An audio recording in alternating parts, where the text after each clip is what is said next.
Prologue.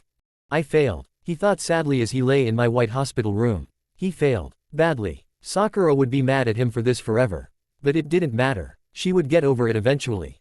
But he hadn't just been beaten. No, he had been destroyed. Sasuke had escaped anyway while he lay helpless in the dirt, not even conscious. Naruto, having just woken up, was still a little groggy. He turned to look at his bedside table and groaned. And he was still sick. The vessel saw nothing there except a bottle of sake with a note for someone named Oscar Meyer. I wonder who that is. They must have the wrong room. Nope. No flowers, no get well cards, nothing. Oh wait, no, the word demon was carved into the table. Okay, so someone had visited him. I need to get this guy's address so I can beat the shit out of him. Or her, he added as an afterthought. Looking around, he noticed that the room was empty. It had a window and a door with a window, both made of bulletproof and shatterproof glass. He could tell by the wire running through both of them. How nice of them. What, no steel walls or a 10-inch titanium steel door with a time lock. Someone's missing, he thought bitterly. Oh well, Naruto thought and opened the bottle. It burned my throat a little, but it still didn't taste that bad. Naruto can almost understand why Ba-chan likes this stuff so much. He thought, drinking himself into a quiet oblivion, slipping back into unconsciousness. Note to self, I can't handle alcohol, was his last coherent thought as the blackness from the corner of his vision took hold of him. He woke up knee-deep in water. Standing up, the boy looked around before realizing where he was. I need to get my mind out of the gutter. He chuckled slightly at my joke and walked, searching for where he wanted to be. He finally found it, the almighty Kyuubi's room. Naruto walked in and immediately realized something was wrong. The bars were gone. Konnichiwa Keith. A voice came from the right. He looked and saw what looked like, well, a female Kyuubi human wearing a Santa hat. Its ears were sticking out of the 2 holes cut in the hat and its 9 tails were swaying slightly. And Merry Christmas while I'm here. It said and placed a matching hat on Naruto's head. Kyuubi, why do you look like a girl? Chapter 1. I don't look like a girl. How dare you insult the Almighty? Shit, he yelled the last part as Naruto ripped the hat off his head and the long hair fell off the Kyuubi's head. He could do nothing but watch. Okay, yeah, I'm a girl. Is there a problem with that? The young boy couldn't help but stare at him. Her. Of course, it bothered him that he had a transvestite inside him. But she was still beautiful. He couldn't help but look down. She was a little shorter than Tsunade. So she wasn't sickeningly big, but she didn't look like Sakura either. Naruto then realized that we were about the same height. She was about an inch taller than me. He also noticed that the hair that fell just below her shoulder blades was red. Blood red. Her pigtails were the same color, and the tips were white. Are you going to stare all day? She asked him, smirking. He shook his head to break out of his trance. So, why? Are you disguising yourself as a man again? He couldn't help but wonder. Thank you, you're not that bad looking yourself. Come see me again in a few years. She said, making him blush slightly. Because people stare at me and ask me out, but don't be afraid of me. However, if I am a man, then it is apparently a symbol of power for you stupid people. He noticed something he had missed before. A mustache had appeared on her face, just like mine. That's right, she has a face. Naruto continued to stare at her again. She was wearing a dark red kimono that didn't look formal. No, that should have made him stare. 2 fox ears were sticking out of her hair. Her face was unkind, as he expected from her voice. Her eyes were red, with a subtle beauty in them. He then noticed how her tails were swaying in a way that almost put him in a trance. So, do you have a name other than Kyuubi? He asked, tearing his gaze away from her tail. Yeah, Yuzuru Shiri, furry ass. He felt his face heat up and she laughed in an almost unearthly way. It wasn't a human laugh, that's for sure. Not angelic, just different. It's just something that never gets old. My real name is Hitomi, apprentice, given to girls with especially beautiful eyes. What a beautiful name, she smirked. It should have been happy, but in a way, it looked like she was up to something. Her large fangs didn't help. As he looked at them, he also looked down and saw that she had claws. They were elegant and deadly at the same time. How that was possible, he really didn't know. So, Keith, to what do I owe this nice surprise visit? She asked, a smile still beaming on her face. I kind of found some sake on the table next to the bed and drank yourself into oblivion, she finished for him. There's hope for you yet. I saw your fight with Sasuke, too. It was awkward, she said, her voice commanding, her smile turning into a frustrated grimace, like a lead weight in water. She walked up to him and poked him in the chest. You're weak. I won't tolerate a weak vessel, do you hear me, boy? She poked him harder and harder, each of the last 4 words coming out. The 4th poke sent him flying backwards. The memories of that fight came flooding back. The hole in his chest, him being kicked around like a rag doll. Sure, he'd tried, but what had he done? Who was left standing? Who got away? Not me. She was right, and it hit home, and Naruto swore his heart was breaking. He was weak. Naruto knew it, and it hurt. Don't start falling apart, Keith, she said, squatting down so she was level with him. I'm going to help you fix this. So just get yourself together before I beat the shit out of you. Naruto still didn't do anything. She stood up and pulled her leg back, then swung it forward, sending him flying. He jumped and slid, unable to control his body as it floated through the air. He finally stopped, sliding the last 10 feet on his back. He knew he was bleeding and watched her walk towards him. Get up, she said coldly. He did nothing. I'm going to kick you again. Get up. I can't. She looked at him, her cold expression turning to confusion. One of your tails is pinning me. She noticed the tail and started to move it, but Naruto grabbed it. It looked soft. He started to stroke it, and suddenly he heard a sound like an engine. He then noticed it was coming from Hitomi. He smirked as she sat on him and continued to purr. She finally laid down, using Naruto as her personal pillow, and fell asleep. He felt himself blushing furiously as she slept. He let go of her tail and began to scratch the base of her ears. Her purring redoubled before he finally stopped, wanting to see what would happen. She yawned and stretched like a cat before looking at her bed, her head still resting on his chest. She blushed furiously, just like he was already blushing, and jumped up from him. Damn it, Keith, I'm going to kill you. Never touch my tails again, you hear me? She screamed. It wasn't a question. How long have I been here? Naruto asked, looking around before realizing his stupidity. Of course, there was no clock here. It's probably been 15, 20 minutes here. It's probably been about the same outside. He looked at her curiously. She noticed the look she was getting and continued. I can control how fast time passes here, unlike how fast it passes outside. So it could be 20 minutes here and 20 seconds there, or 20 seconds there and 20 days here. His mouth formed an O shape. Besides, you shouldn't be waking up from that sake for at least another hour. But we need to talk. So I'll be the thorn and set the time. Here it'll be an hour. But there it's a day. She smirked her evil fox grin as his jaw dropped. It wasn't fair. Chapter 2. So what are we going to talk about? He asked, recovering from his shock. Her smile only grew wider. Let's start with what irritates me the most. These clothes, she said pointing at him. She should be outlawed. As your new sensei, I want you to burn her. All of her, she said and her eye twitched slightly at the sight of his clothes. Actually, we're going to burn her, she said walking out into the long hallway outside. He shrugged and followed her. She walked through the hallways, each one twisting and turning further and further into a confusing maze. She finally stopped at a door. He smirked. I only have about 5 minutes left in here, she laughed. More, about 50. Naruto stared at her, his jaw dropping slightly. She laughed even harder. Just to annoy you, I made you take longer to wake up. And, how much longer? Exactly, he asked frowning. Not that long, just about 3 hours, he groaned. She smirked and opened the door, grabbing him by the back of his shirt before throwing him inside. She followed him in and slammed the door shut. Turning around, she grabbed him and pulled his shirt and pants off. There, that wasn't so bad, was it? He blushed deeply. He could feel my face burning. I'm in my underwear and it's cold in here. I wish you'd wear panties, he barely heard her mutter. Why? He asked, staring at her. She just shook her head and blushed slightly. She walked over to her closet and tossed him a shirt, pants, titanium-coated gloves, and a mask. Put them on. Naruto stared at her. Why can't I wear my old clothes? Because I said so. Now put them on. She screamed and a roaring noise was heard as she screamed. He quickly complied and put the clothes on. Now when you wake up, you'll be wearing these. Look around the room when you wake up and you should find another dress. You will have to wear this while you are in the hospital. She went to the other side of the room and started opening drawers, apparently looking for something. She threw a scroll in. At this time Naruto pulled his shirt over his head and got hit in the nose with it. Ouch! He screamed, his nose starting to bleed. Her blood-red eyes glowed as she lunged towards him.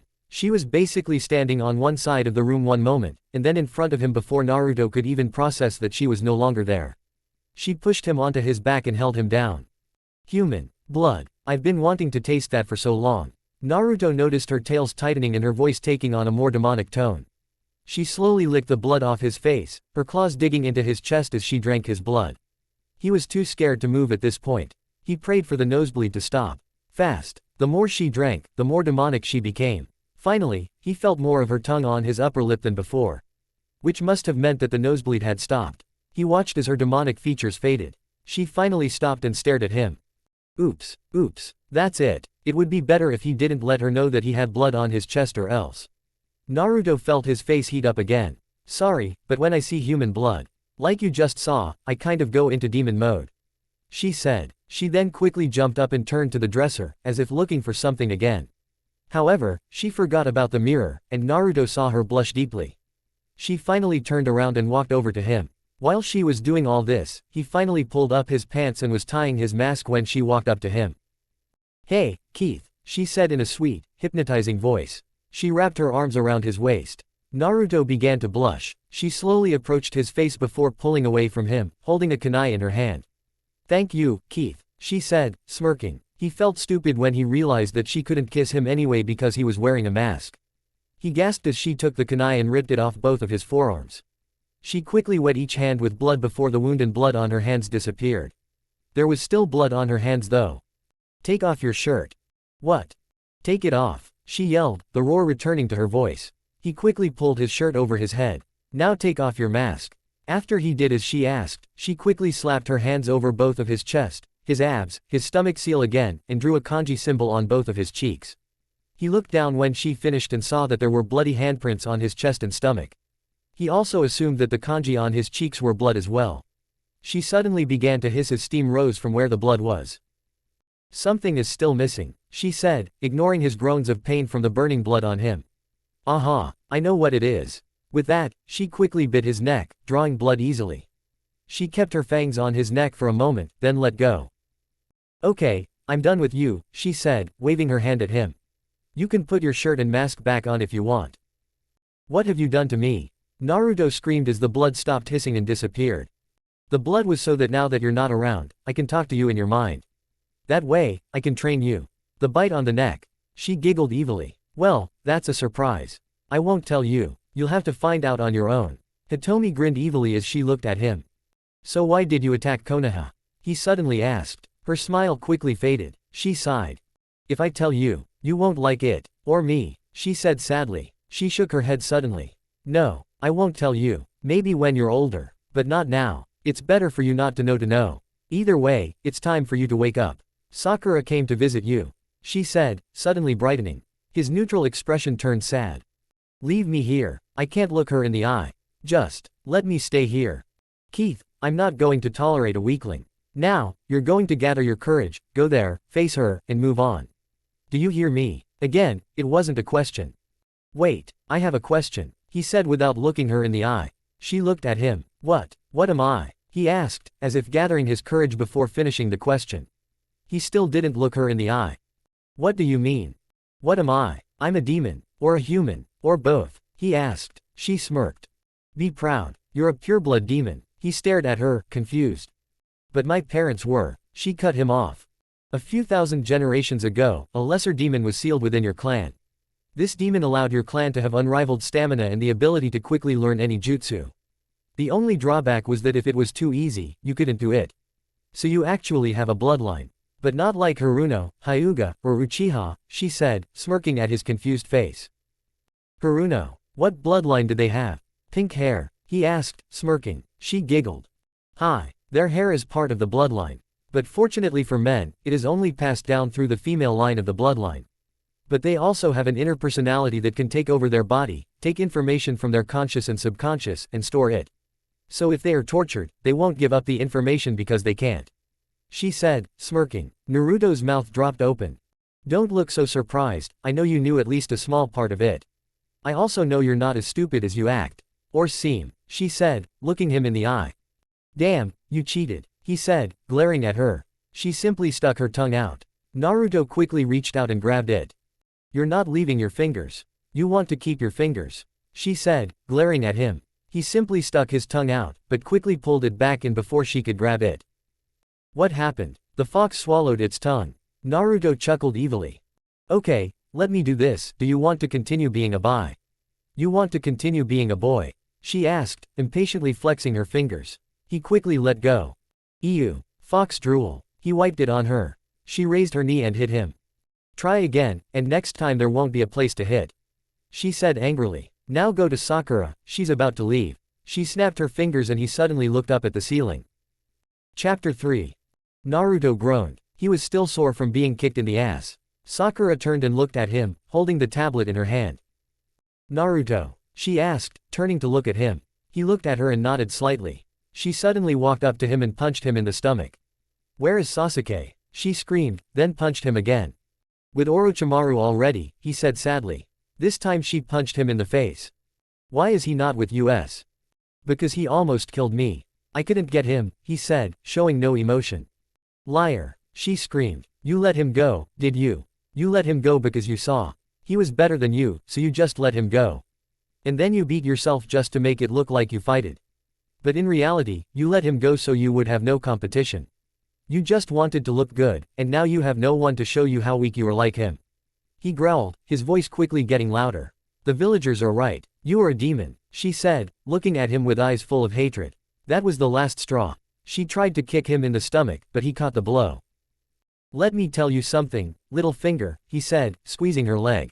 She flinched slightly. But first, I want to know. Where did you hear that? Was it you who carved the demon on that table? Or do you know why they call me a demon? Who hasn't? I did hear it when they rebelled and tried to kill you. I think I was 8 at the time. No, I didn't carve the demon on the table, Dr. Aizen did, and I don't know why they call you a demon.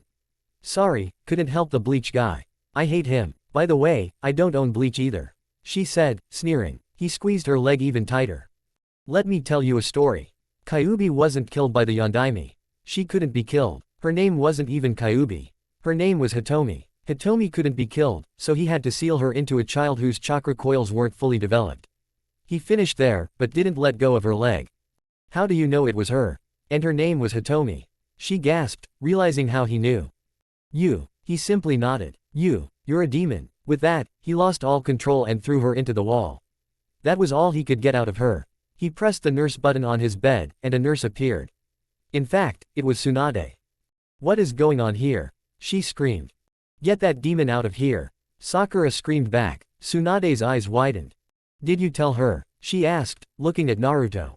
He simply nodded and stood up. Forgetting to bring a new dress since he didn't have a choice at the time either, he still wore the black clothes Hitomi gave him. He put on his mask and walked out. Naruto, wait, she said, grabbing his shoulder. He stopped. I'll let you go home. But it won't go beyond this room. None of that happened. I'll kill you. Shut up. With that, he punched her in the stomach, effectively knocking her out. Naruto. Tsunade yelled at him. He looked at her. What the hell is wrong with you? She's gone too far. Now I need to see Dr. Aizen. He said, smirking. She simply pointed towards the hallway, towards the break room. A few minutes later, she saw Dr. Aizen flying down the hallway. Naruto had returned home, and everyone who said, demon, was getting punched. He was in a bad mood. Sure, he could handle the villagers, but not when his friend was attacking him like that. He then turned around and walked to the Hokage Tower. He needed to get out of this place. Hey Naruto, guess what I'm going to do? What? I'm going to read the author's note at the bottom because it's important and it concerns the readers. Naruto and Hitomi strike gay poses and continue the story. Ba-chan, he said, slamming his hands on her desk. I want to get out of this village. Send me on a training mission or something. Anything, just get me out. She sighed and put her head in her hands for a second before looking back at him. Sorry Naruto, I can't. The lawyer says you can't be removed from active duty for even a second. They blocked your status because you failed to bring back Sasuke. You can't even leave. They said if you do that, it will be considered treason and they will execute you, she said, her voice filled with sadness. They can't do that. Who will stop them? She said, and then he knew she was right. Who would stop them? They were the highest level of the Konoha government. He sighed, admitting defeat. Out of the kindness of their hearts, she chuckled, they gave you the day off. Have fun, she said. It was obvious she was not pleased. He opened the window before she could say anything and jumped. Using his chakra, he landed easily and continued moving. Your father would not allow this. A voice rang out. He realized it was Hitomi's voice, and remembered that she had done this so they could communicate mentally. Who is my father? The Yondaime. He could have made them change their minds. Unfortunately, no one loves Tsunade the way they love the Yondaime. She said, but this time there was a hint of sadness in her voice. Naruto was shocked. The Yondaime was his father. He looked up at the Hokage monument and saw his father looking down at him. Naruto couldn't look him in the eye. Sure, it was carved, but to him it was his father. Naruto decided that instead of going home he would go into the forest to train. He changed paths again and headed towards the nearest training grounds. Chapter 4. Hinata was walking down the street looking for her teammates when she saw a black-dressed figure and followed him for a while before she realized it was Naruto. So she followed him at a closer distance than before due to the fact that she had nothing to be afraid of. She saw him heading towards the training grounds. When he got there he stopped and sat down before suddenly doing a cage bushin. The cage bushin then blushed before turning into a knee-high fox with one tail. It started jumping up and down before stopping and looking at Naruto. It yelped and Naruto pulled out a kunai. Hinata gasped, thinking he was going to kill him. But instead he cut his palm and dipped his finger in the blood before drawing it on his hands and ankles. She blushed as he took off his shirt and drew symbols, kanji, and patterns on himself before making seals. Tiger, ram, rat, monkey, ox, snake, hare, dragon, and finished with another tiger. The blood glowed blue before turning black and fading. He then wrote the kanji for 100 on all the places he had written with his blood. He then made another tiger seal and groaned. Naruto tried to get up but fell face first. There was an indentation in the ground where he had landed. She then realized that he had made weight seals all over his body. That way he didn't have to carry the weights. And they were 100 pounds each. Hinata did the math in her head and realized that all of them equaled about 500 pounds. The fox yelped again and she watched as he lay there, trying to get up. But the weight was too much, so he couldn't even lift his arms into a position to pull himself up. She returned the next day to find the fox asleep, as was Naruto. He hadn't moved from his spot. It wasn't until the third day that she saw him with his arms raised, slowly pulling himself up. She watched until he finally stood up straight. She smiled and left, going off to find her teammates again. Naruto finally made it to the training grounds. He found a tree and leaned his back against it before doing a cage bushin, and Hitomi thought, I have an idea. Before transferring the fox demon into his bushin. Of course, it was only a fraction of the power she originally had, but it was still enough. She jumped up and ran around, doing a few somersaults and sitting up, looking at him before yapping a, thank you, but oddly enough, he could understand her. Thank you, Keith. If I can change back to my human form, or when you visit me again, I guess I'll have to express my gratitude. In the best way possible. She winked at him, causing Naruto to blush slightly. So what do you want me to do, sensei? He thought, not wondering if she could even hear him. I'll give you the knowledge you need to do it. You will make weights. Suddenly, he realized what she was talking about and how to do it. He pulled out a kunai, cut his palms, and began making the necessary seals to create the weights. Once he was done, he went through a few seals and then marked the weight on each one that she told him to place. After sealing it with another hand seal, he instantly felt his body sink slightly into the dirt. When Naruto tried to get up, he fell face first. As soon as you can stand, we will move on. That was all Hitomi said. So he struggled. On the second day, around 10, he heard footsteps, but he was too buried in the ground to look up. By 5, he had his hands in a push-up position. And finally, on the third day, he was standing up straight. Hitomi, I'm up. That was all he said. Hitomi looked up at him with sleepy eyes, just woken up by the sound of his voice, and grinned at him like a fox. I swear, you'll make me proud, Keith. She said simply. He blushed and looked up, watching Hinata walk away. Don't, Keith, she said as he started to take a step towards her. She'll want to talk, and you don't have time. You're in training, she said simply. Why do you call me Keith? He asked, looking at her.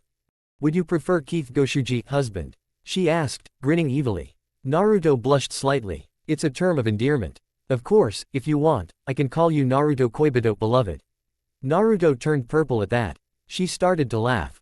The whale will do, he said, stuttering slightly. Alright, now that we've got that out of the way, go home. He nodded and tried to take a step. And almost fell on his face again, forgetting about his dumbbells. Holy shit, he yelled. Once you get to Tsunade's office, we'll move on. She said, smirking. Hitomi stood up and followed him. About 2 hours later, he finally made it to her office. He had been warned, but he couldn't sit up. Opening the door, he hobbled inside and closed it. Tsunade looked up to see Naruto and the fox, who yapped at him before he made some hand gestures and the entire room lit up neon green before going dark. Konnichiwa Ba-chan, he said, smirking. She growled and punched him, expecting him to fly. But instead, she was thrown back several feet, while Naruto rolled back about 6 inches. Huh, Tsunade stared at Naruto like a deer caught in headlights. I weigh about 620 pounds right now, Ba-chan. I don't think that's going to work, he said, chuckling slightly. He jerked his thumb towards the fox, told me I needed all this extra weight, and made me drag myself from training ground 8 to here. It's half a mile. He yelled the last sentence at the fox, who was suddenly at Naruto's eye level.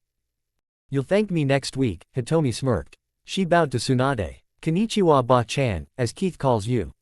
Keith, isn't that a fox-like expression? Hitomi smirked, baring her large fangs and flexing her claws slightly, drawing Tsunade's attention to them. You. Hitomi. Of course, according to all your damn books, I'm the Kyuubi. You really need to change that. I don't call you all humans. Well, I do, actually, but the point is, it's wrong.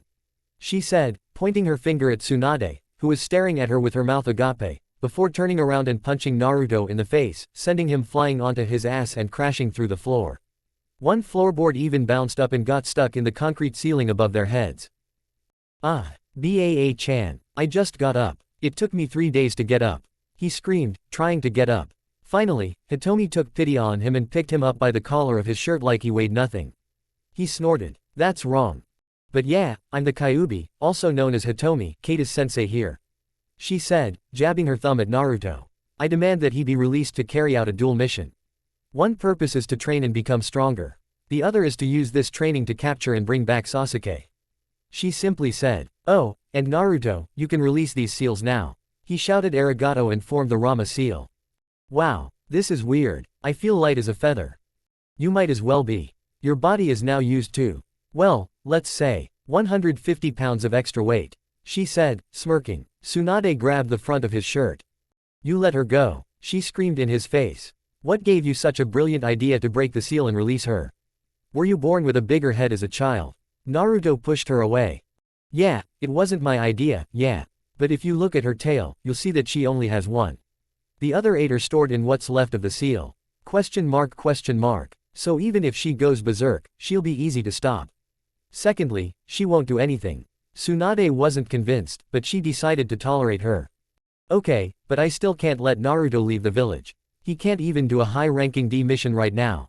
They all have to pay the lowest price. Naruto's jaw dropped and Kyuubi sighed. Okay, see you. That's all she said as she grabbed Naruto, whose seat legs had buckled where they were, and pulled him out of the room, activating his scale first. As they left, her room glowed red. Tsunade realized that they had soundproofed her room. So what do we do now? Naruto asked Hitomi. She smirked. We're going to pack your things and get a good night's sleep. She yelped, now in her fox form. He heard the villager mutter something. A demon fox and another fox. They deserve each other in the deepest, hottest part of hell. Naruto screamed and grabbed the man. The man screamed as his ribs broke due to the 600-pound teenager on his chest. Naruto slowly got to his feet and made his way to his apartment. When he did, Hitomi took him to her room. Naruto had a voice in the back of his head telling him it should be the other way around, but when he walked in he found all of his clothes had been burned away. All of his overalls were now gone and on his bed were the clothes he was wearing except now had the red Uzumaki spiral on his back. Okay, pack these and I'll get all the junk out of your drawers. Naruto blinked. What if we do the opposite? My boxers are in there. So what? I watched you grow up with your own eyes. There's nothing in there I haven't seen before. Naruto blushed, catching the double meaning. She just laughed. Getting serious again, she looked at his watch. Okay, it's 3 o'clock. We don't have to leave for another 9 hours. Turn off your weights, we have work to do. He nodded and turned them off before running to the kitchen and getting food for his stomach, which had been empty for 2 days. Chapter 5. In those 9 hours, one of which was spent eating, he had learned to transform into his full demon form, which she said was extremely difficult, but when he finished it turned out to be the easiest thing for a demon to do, but she knew that if she told him that he wouldn't try as hard and it would make it harder for him. Right now, if anyone looked outside, they would see 2 red foxes running through the streets at breakneck speed towards the west gate. One was blood red, the other a hybrid orange-red. The lighter red one suddenly stopped and squealed. The darker red one barked back, with a more commanding back. The lighter fox simply stuck out its tongue and jumped up the stairs that led up the wall of the apartment complex. The darker fox growled and followed its mate. The light fox suddenly turned into a teenager. The darker one turned into a beautiful young woman. Naruto and Hitomi were standing at Iruka's door. Naruto knocked and they waited a few minutes before he opened the door. Naruto was all he got out before he was grabbed inside the house and Hitomi walked in after him, quickly sealing the door and making the room soundproof.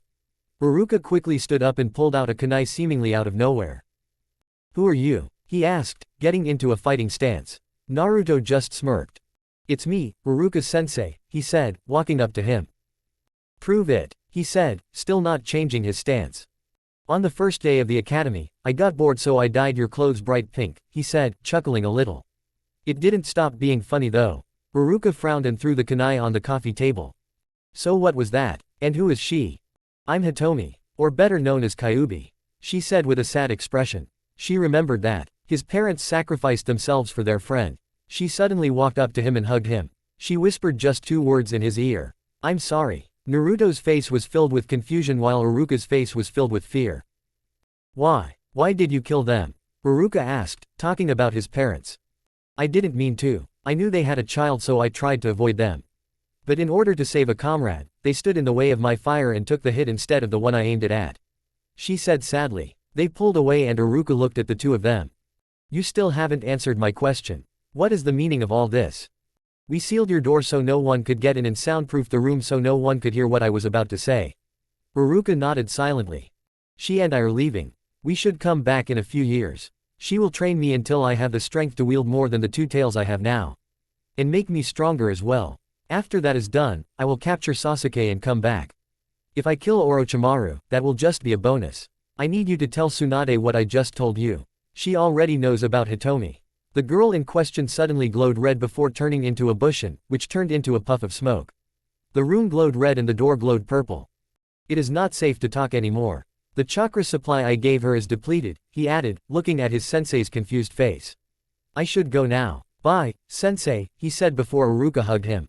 When did you find the brain? Iruka asked.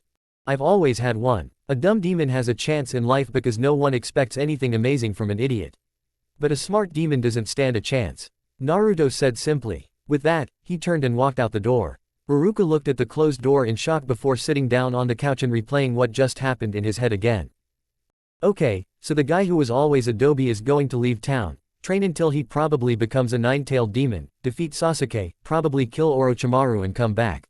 Where he'll probably die. Iruka stood up and ran to the Hokage's office. He had to tell her before someone sent in Hunter Nin. After walking a little away from the complex, Naruto created another bushin and turned it into Hitomi. Jesus, Keith, how much chakra did you give the last bushin? She asked, her eyes wide. I only had enough to seal the Hokage's office, and enough to keep myself from running out of chakra.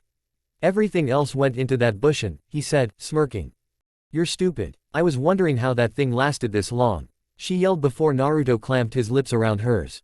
Quiet, remember. She nodded and they both transformed into their 1-tailed full demon forms before running towards the west gate. They had already wasted half an hour. They needed to get out now. The next day, an alarm sounded throughout Konoha. An alarm calling all shinobi to the Hokage Tower. Every shinobi and even some nearby civilians gathered around the domed Hokage Tower. I'm sorry to report this. Tsunade sniffled and wiped the tears from her eyes. I'm sorry to report this, but last night, at 24 hours. Uzumaki Naruto escaped from this village without my permission or his lawyer's permission. His classmates gasped, as did the Jonin who knew him. If he is found, he must be bound and whole and alive. Then he must be brought back for questioning, and then he will be. She paused for a second before trying again. He will be interrogated and executed. Sakura gasped. No, this can't be true. Naruto. He's not here. No one will see him running around Konoha or flying across the rooftops anymore. No, this can't be true. Naruto shouldn't have left. He should have stayed there and been angry at her for yelling at him. But he shouldn't have left. Chapter 6. It had been a little over a day since they had left Konoha. Naruto had long since exhausted his chakra, and yet, somehow, here he was, still running through the tree branches. How much longer? Naruto asked. Just a little longer. Hitomi replied. We need to get out of the land of fire first. They won't believe that we got out overnight and will think that we are still somewhere in Konoha. Besides, we need to change course, she said, waiting for Naruto to take it all in. Then she turned and walked southwest for a few hundred yards before finally stopping and landing on the ground below, breathing heavily. That was a long run. Naruto panted. She just smirked and held out her hand. A kunai. He frowned and handed her one. Whenever she had a kunai, it scared Naruto because he never knew what she was going to do. She ran it down her hand and let it pool in her palm. She then cupped her hands and let the puddle grow until it was large enough in her hands. She suddenly threw it out into an open area, free of everything but grass. Hitomi-chan, Naruto had called her during their training. What's the point? He asked, only to hear the rumble of earth as a slab of earth rose up to form the entrance to a cave. This, Keith, is my family's training house, she said, smirking. Naruto tilted his head to the side, trying to understand. It would take my family's blood to open, but I have no family, so my own blood would have to do all the openings. So, we're going to live in a cave until I find Sasuke. Until we find Sasuke, and yeah. She started walking towards it, and Naruto, not wanting to be left behind, quickly followed. After he entered, the entrance to the cave lowered again, and a light instantly lit up inside. The first thing he noticed as he followed her was that it was huge. He couldn't see the top of the cave despite the light. As he walked further, he saw an offshoot that looked like a huge battlefield. Hitomi must have noticed the look on his face, because she said, "This is our training field. You'll end up treating it like your own bedroom, because you'll be spending most of your time in there." As they walked, he took note of the creation of the cave. It didn't seem to have been dug, but instead was compacted. It was as if an incredible force had simply split the dirt with enough force to turn it into stone, which is what happened. They continued walking, and along the way they passed a bathroom, a gym, for our half-demon forms, she told him as they passed by, a kitchen, and finally they reached what looked like a dead end except for a room to the left and right, and one in front of them. She pointed to the rooms on the right side. "This is yours. I'm right across the hall," she said as she entered her room. "You have 2 days. Study the layout of this place and rest. In the meantime, I'm out of chakra," was all she managed to say before disappearing in a puff of smoke. "Well, I brought us here anyway." That was the last thing he heard before he collapsed in the middle of the floor from chakra exhaustion. When he opened his eyes, this time he was in a room. Looking around, he realized where he was. Hitomi's room. He was actually quite comfortable. Last time he hadn't noticed how springy the floor was. Or how warm it was. Or that it was lying on his chest. Looking down, he saw Hitomi comfortably resting her head on his chest, fast asleep. Naruto blushed deeply and sighed. Well, there was nothing he could do now. She was probably tired from all that running too. He woke up again later to find that they had switched places. Her back was to him, but this time he realized that she was awake. She heard his breathing quicken a bit and smirked, realizing that he was awake. "You know, you should visit me more often," she said, turning to face him and smiling widely at his flushed face. "You sure blush around me. You know that, right?" she said and held back a laugh as his face turned an even deeper shade of red, a feat she didn't think was possible. "I wonder why. It's probably not because Keith isn't used to female attention." She placed a hand on her chest and gasped. "No, not someone as cute as you, Keith." Hitomi was about to laugh at that moment. When she pinched and pulled his cheek while saying her last line, his expression finally did it. She laughed. Naruto simply frowned. "Not funny," was all he managed to say, too busy trying to clear his blush to say anything else. Suddenly, his blush faded and a serious expression appeared on his face. "How strong will I be by the time we finish training?" he asked. Hitomi sighed. "Honestly, I don't know. You'll get stronger, I can tell you that. We need to at least double your chakra reserves right now. 500 pounds will be nothing by the time we're done. You'll learn what it takes to become Hokage. I'll have to teach you sealing so Orochimaru can't seal us with the 5 prongs again." She growled his name a little.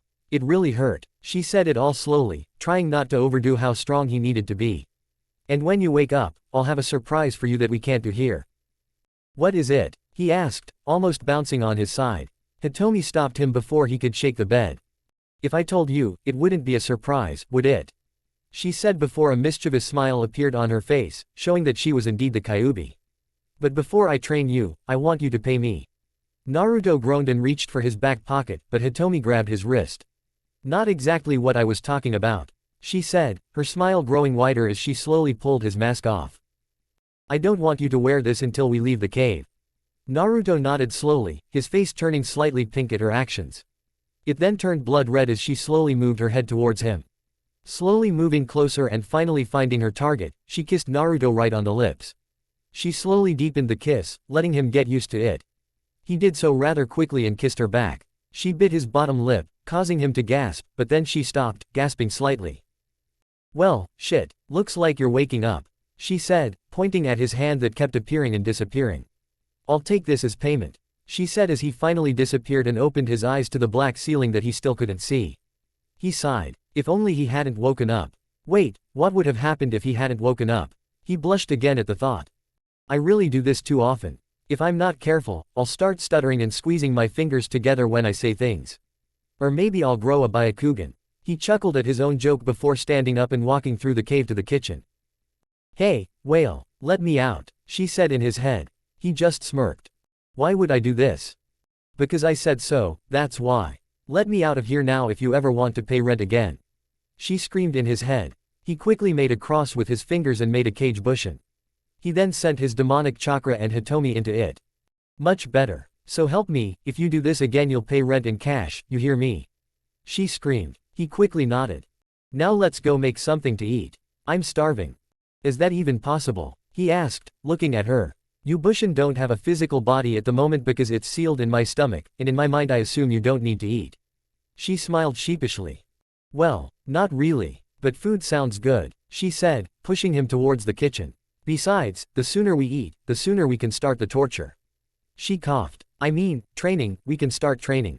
They finally made it to the kitchen and she pushed him onto a chair. Since you pay the rent so well, I thought I'd make breakfast. Hitomi turned and started pulling things out of the cabinets, boiling water, getting out bowls, tossing Naruto some chopsticks that landed where his hand had been a second ago and stuck into the table. Surprisingly, they were wooden chopsticks. After a quick, sorry, Keith, she continued. Finally, after about 10 minutes, she placed a bowl of miso ramen in front of him. Itadakimasu, they both said before they started eating. Naruto stuffed one mouthful of noodles and immediately decided he was in heaven. He didn't know what it was, but it was amazing. Holy shit, he told her. She smiled. I'll take that as a compliment, she said, smirking. He nodded vigorously. How did you manage to do that? Eau de toilette, she said, and began to giggle at the look on his face. He stuck out his tongue, and she grabbed it. Well, what do we have here? Perhaps a chance to get even. She grinned wickedly. Ah, me tongue. Sorry, did I not hear you? What's wrong? Did the kitsune swallow her tongue? She giggled at her own joke. I won't my Roman, he more or less begged. She sighed and let go. You're no fun. You can handle it. He smirked before putting his chopsticks down and turning the entire bowl over, not wanting to waste time eating with chopsticks. He set it down and went to get another bowl. After 2 bowls for Hitomi and 10 for Naruto, they finally got down to training. Walking down to the training room, Hitomi turned to him. Remember what happened last time you got a nosebleed? She asked, her face turning slightly pink at the memory of what she'd done. Surprisingly, Naruto didn't blush. He simply nodded. This is what happens when I see human blood. I'm more or less like a vampire. Except I'll kill you and eat you instead of drinking your blood. So while we're training, if you're bleeding, don't let me see it. I'll try to work with as few sharp objects as possible, but eventually we'll have to work with swords. She said, biting her bottom lip in worry. They entered the training room and turned to Naruto. Keith, I'll tell you right now. Don't expect any mercy from me. Now activate your weights, she said, frowning when he did nothing but grin stupidly. They already are. Okay, I need you to explain this to me because I'm confused. How can you move so casually if they're activated? I didn't turn them off when we fled Konoha, she slapped her forehead with her hand. So if we were attacked by Hunter Nin, you would just charge at them or something.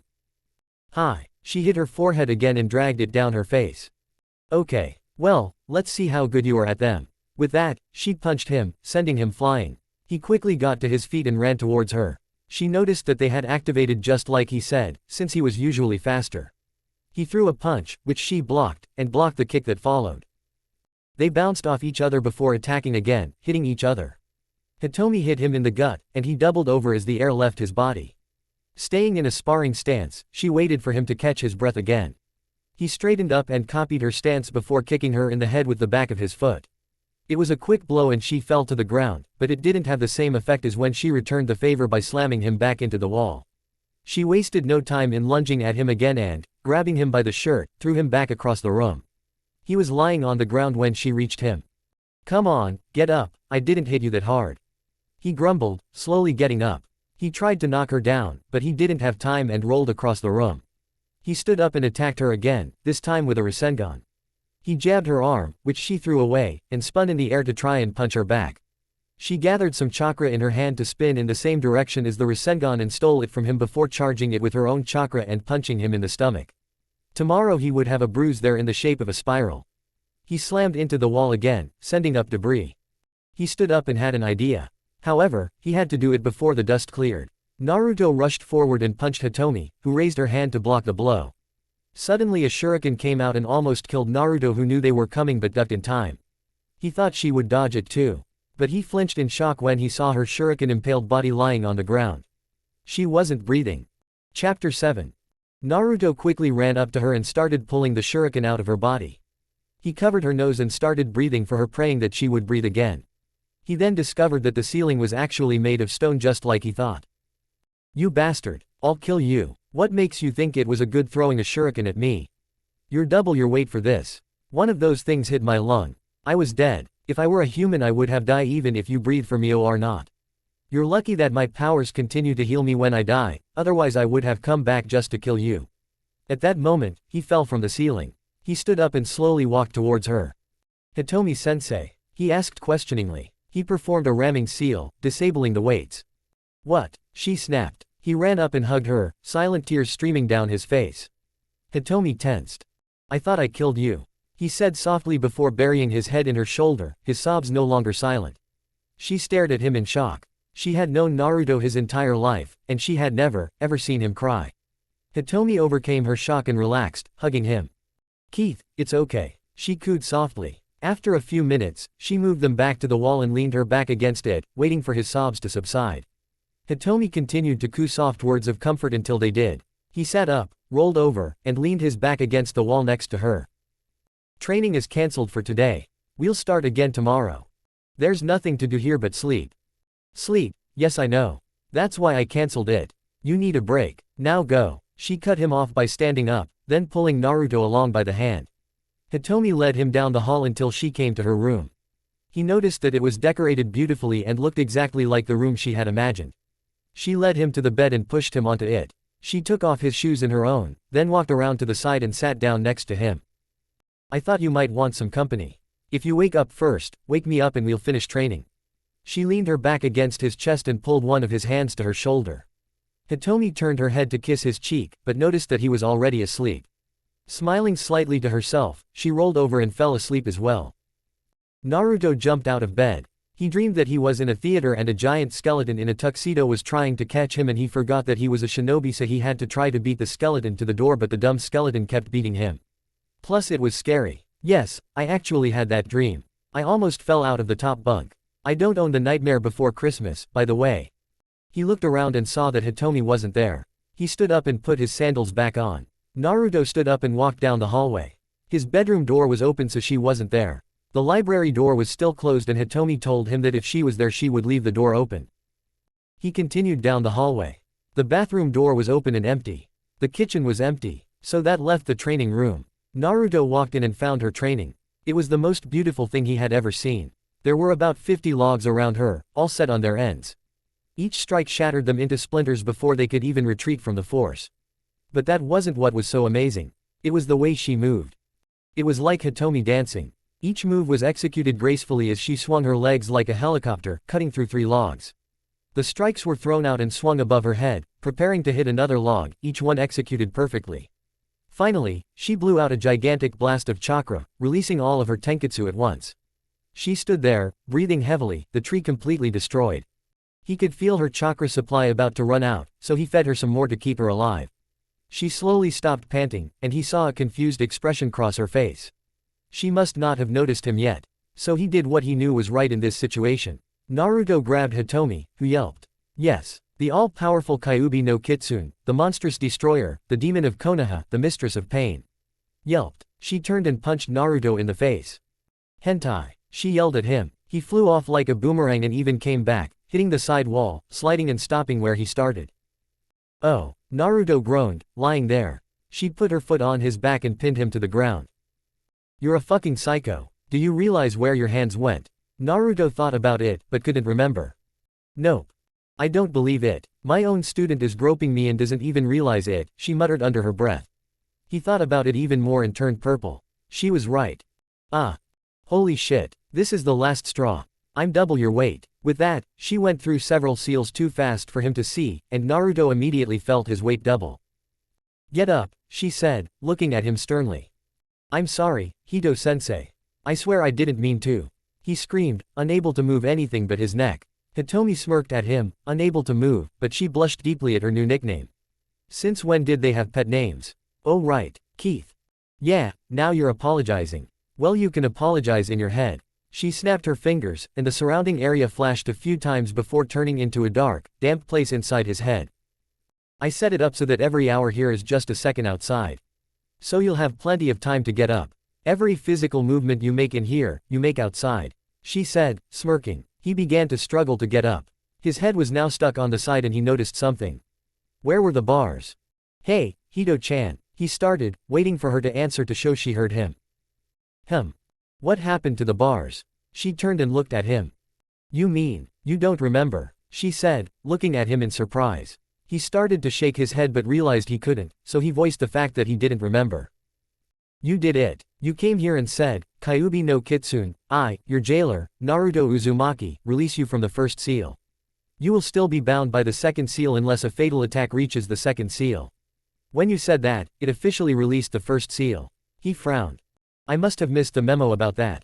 I don't remember anything, he said, frowning, then remembered why he was here and continued trying to get up. Now that I think about it, your eyes really were that empty. She gasped. Orochimaru. I bet he came up with a plan so that when the five-pronged seal was released, your mental image would be projected here to release me. Naruto sighed. Now I have a reason to thank him. So the only way to let you out is to die from hitting my seal. ? Oh shit, he said as he groaned. Finally, he screamed in frustration and shot chakra through his tenketsu in his hands. When he did, he was thrown up like a rocket and stood up straight. Hitomi smirked and clapped. I thought you'd think about it someday. Good job. The only problem is that you'll be alone once you get out of here. That explosion just destroyed me, she said. Naruto came to his senses a little later, finding himself in his room. He found Hitomi asleep, as she said she would be from the exhaustion of her training that morning, due to the light snoring coming from his mind. He stood up and created a bushin and told him to get into bed. After he fell asleep, he pushed Hitomi into the bushin and smirked. If all went according to plan, she would think she had escaped. He left the room, slamming the door behind him, and chuckled evilly before turning around and heading to the library. If he continued studying sealing, he might be able to make this real instead of a prank. Chapter 8.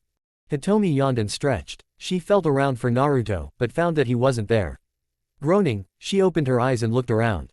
Wait, this wasn't her room, or Naruto's head. She frowned in understanding. Naruto is trying to prank her again. I'll kill him, she thought as she swung her legs off the bed. As she walked out, she saw the library door was open and walked in. She heard a book slam from the other side of the library, so she headed that way. As Hitomi approached him, she noticed that his nose was bleeding. Why are you naked? Naruto yelled. She looked down, then back up at him. Because you did bushin, wrong, dipshit. Now give me your shirt. What? Why? Give it to me. Go get one. Look, I only wear clothes so you don't freak out. Now give me your shirt if you don't want me to wear it with you. More blood spurted out of his nose as he pulled it over his head and tossed it to her. Have fun. Oh, I will. Hitomi pulled the shirt over her head. Suddenly, she pounced on him.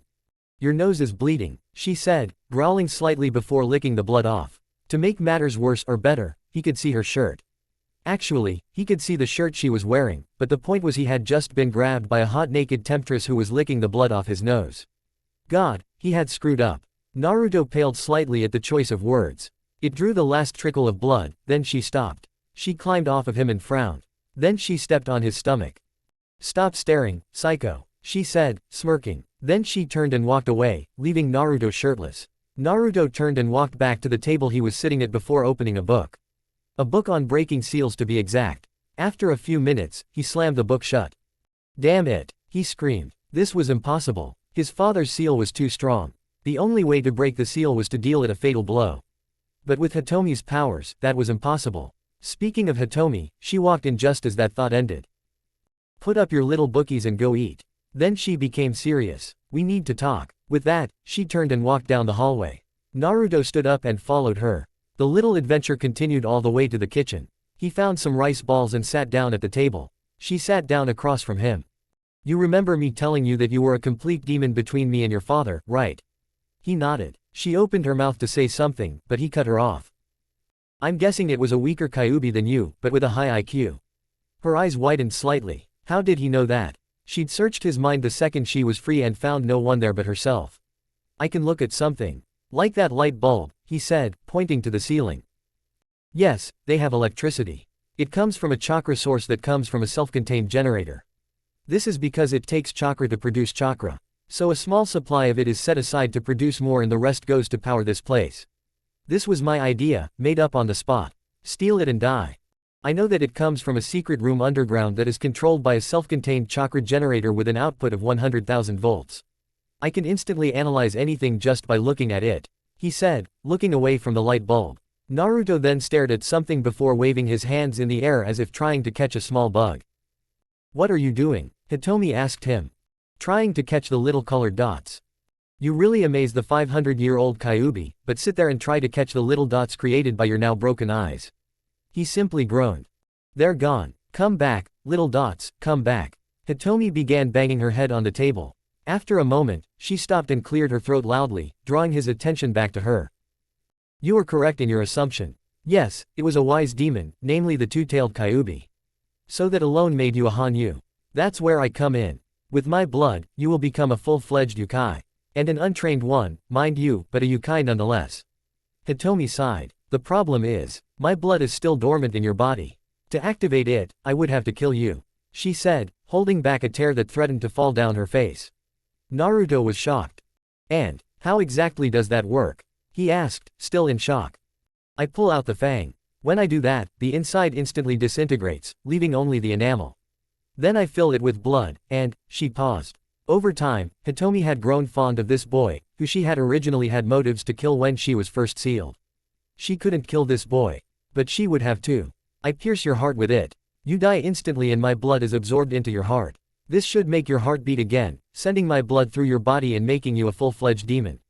He nodded slowly. There's just one drawback. No one has ever survived this. There have been many attempts to make Hanyu from Yukai, but it has never worked. The theory is perfect. The problem is when they are supposed to come back to life.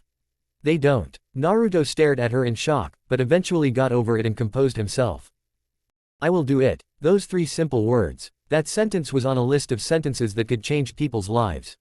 Hitomi shook her head. No, he didn't accept. Keith, I have to tell you something before you say it. Because you just haven't said it. Kyuubi sighed before looking into his eyes. I love you. Naruto's eyes widened now. He replayed her voice saying it over and over in his head, and there was only one answer he could think of. I love you too, he said slowly. But, her eyes widened. He rejected her. Hitomi felt tears welling up inside her. I don't know. I want to do this. I don't know. I need to think. With that, he stood up, kissed her. She could feel the passion, the love, and the fear in all of it. Then he walked down the hallway. Despite everything, she was still smiling. He wasn't rejecting her. He was scared. Then she realized something else. She would have to kill him. Naruto would face this test. It was in his blood to overcome every test he faced, and this was just another test he had to overcome in life. Chapter 9. Naruto slowly walked down the long path from the kitchen to his room. It was a long walk. Gave him plenty of time to think. He knew he said he loved Hitomi, but was it true? Was it just a spur-of-the-moment decision? Her smile quickly flashed through his mind, and he smirked. Yes, even though they barely knew each other, they had spent enough time together to know that. But what about this new development? When I see your smile. Tears stream down my face, and I have nothing to replace them with. And now that I've become strong, I realize how this world becomes cold and it breaks through my soul. And I know that deep inside me, I can be the one. Naruto didn't want to die. He didn't want to lose Hitomi or his friends. But then he smirked. The reward. He would instantly become a 9-tailed, along with a nearly infinite amount of chakra. Insane power would be nice. I will never let you fall. I will stand with you forever. I will be by your side through everything. Even if saving you sends me to heaven. Sighing, Naruto put his head in his hands and sat down on the bed. What could he do? There were 2 options. Life, a reprieve from death, or death, and maybe a comeback. He stretched out on the bed and groaned. Why couldn't he just flip a coin or something? Grinning, he stood up and grabbed the coin. When he simply tossed it, it slipped off his thumb a little and bounced off, hitting the wall. Naruto groaned and plopped back down on the bed. It's okay. It's okay. It's okay. Seasons change. And the waves crash and the stars fall for us. The days get longer and the nights get shorter. I can show you that I'm the one. Naruto's eyes widened as he realized something else. Why him? She could probably get any straight, possibly gay, guy she wanted. Why did she choose him? The little demon boy who was beaten and ridiculed just for holding her. For protecting them. Why should he live and go back to this like he planned? Naruto could tell from the look in Hitomi's eyes earlier that his mind wanted him to say no for personal reasons, but the tough part of her mind, the coach, wanted him to say yes. I will never let you fall, I will stand by you forever. I will be by your side no matter what, through everything. Even if saving you sends me to heaven. But still, why did such a powerful being choose him? Naruto groaned. This was a royal pain in the ass. He sighed, stood up, and began pacing the room. Plus, how could he look her in the eyes and tell her that the half-demon side of him that had never been asleep was fading? She wouldn't come back either. But he would die. Because you're mine, my true love, my whole heart. Please don't throw it away. Because I'm here for you. Please don't go, and please tell me that you'll stay. But if he lived, he wouldn't lie. But if he lived, maybe, just maybe he would be worthy.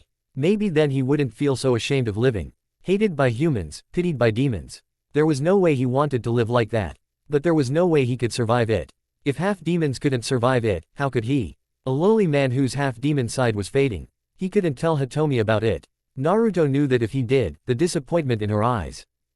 Use me however you want, pulling my strings just for the thrill, and I know that I'll be okay though my skies are turning gray. If Naruto died, he couldn't afford to miss her. He'd have to get as far away from her as possible before then. Maybe then the hole that had formed in his heart wouldn't hurt so much. He just hoped that she'd miss when she sank her fang in. Otherwise, he'd have to take the hit again. The more he thought about it, the more he felt his heart disintegrate. What if he had no heart left? What would happen? He just wanted to die. He probably would. And wherever he went, he was forced to look at her, but he'd never be able to get close to her. I'll never let you fall. I'll stand by you forever. I will be by your side through everything. Even if saving you sends me to heaven. Naruto stood up and walked back down the hallway to the kitchen. Hitomi was still sitting there. The table her head was hanging over was wet with tears. Hitomi, I'm sorry, he said, unable to look her in the eyes after she looked up at him. But I can't not do this. I feel like I have to do this. I want to prove that what the villagers said about me wasn't true. I want to do this. She let out a choked sob and wrapped her arms around his neck. Okay, I need to. I'll go get everything ready. She turned and, with one last glance over her shoulder, looked at him, finally meeting his eyes. She saw a tear roll down his face as he stood there solemnly. Chapter 10. She finished. All the symbols were drawn in blood, some covered in dirt where a tear had smeared them, and they lay in a pile to the side of where she had picked them up and thrown them over her shoulder. Naruto lay shirtless, the area around his heart also covered in shapes and squiggles, trying to steel himself for what was about to happen. Somewhere deep inside, he knew that this would hurt like nothing else.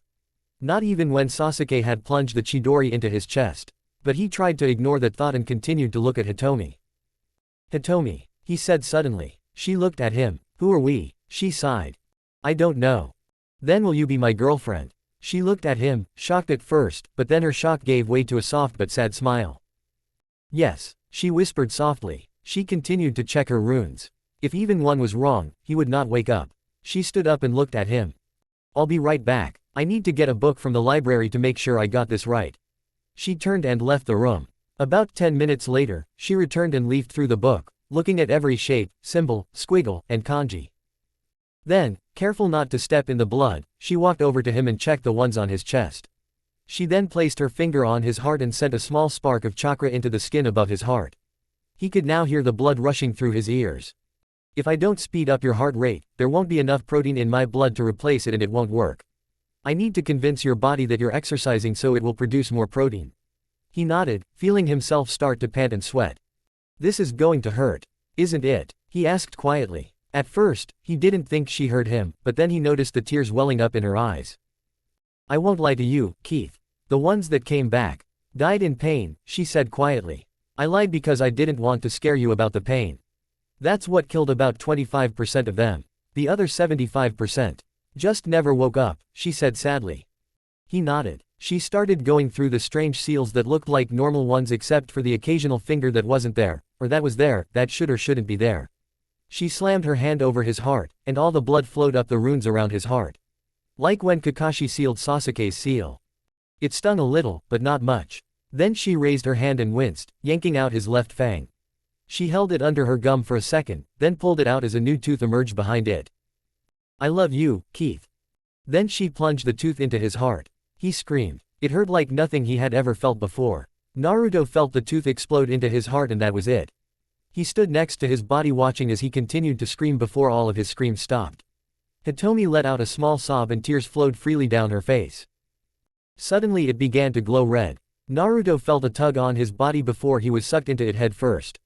The pain was inexplicable. He regretted agreeing to this. He opened his eyes and could only see Hitomi jump away from him, then his eyes rolled into the back of his head.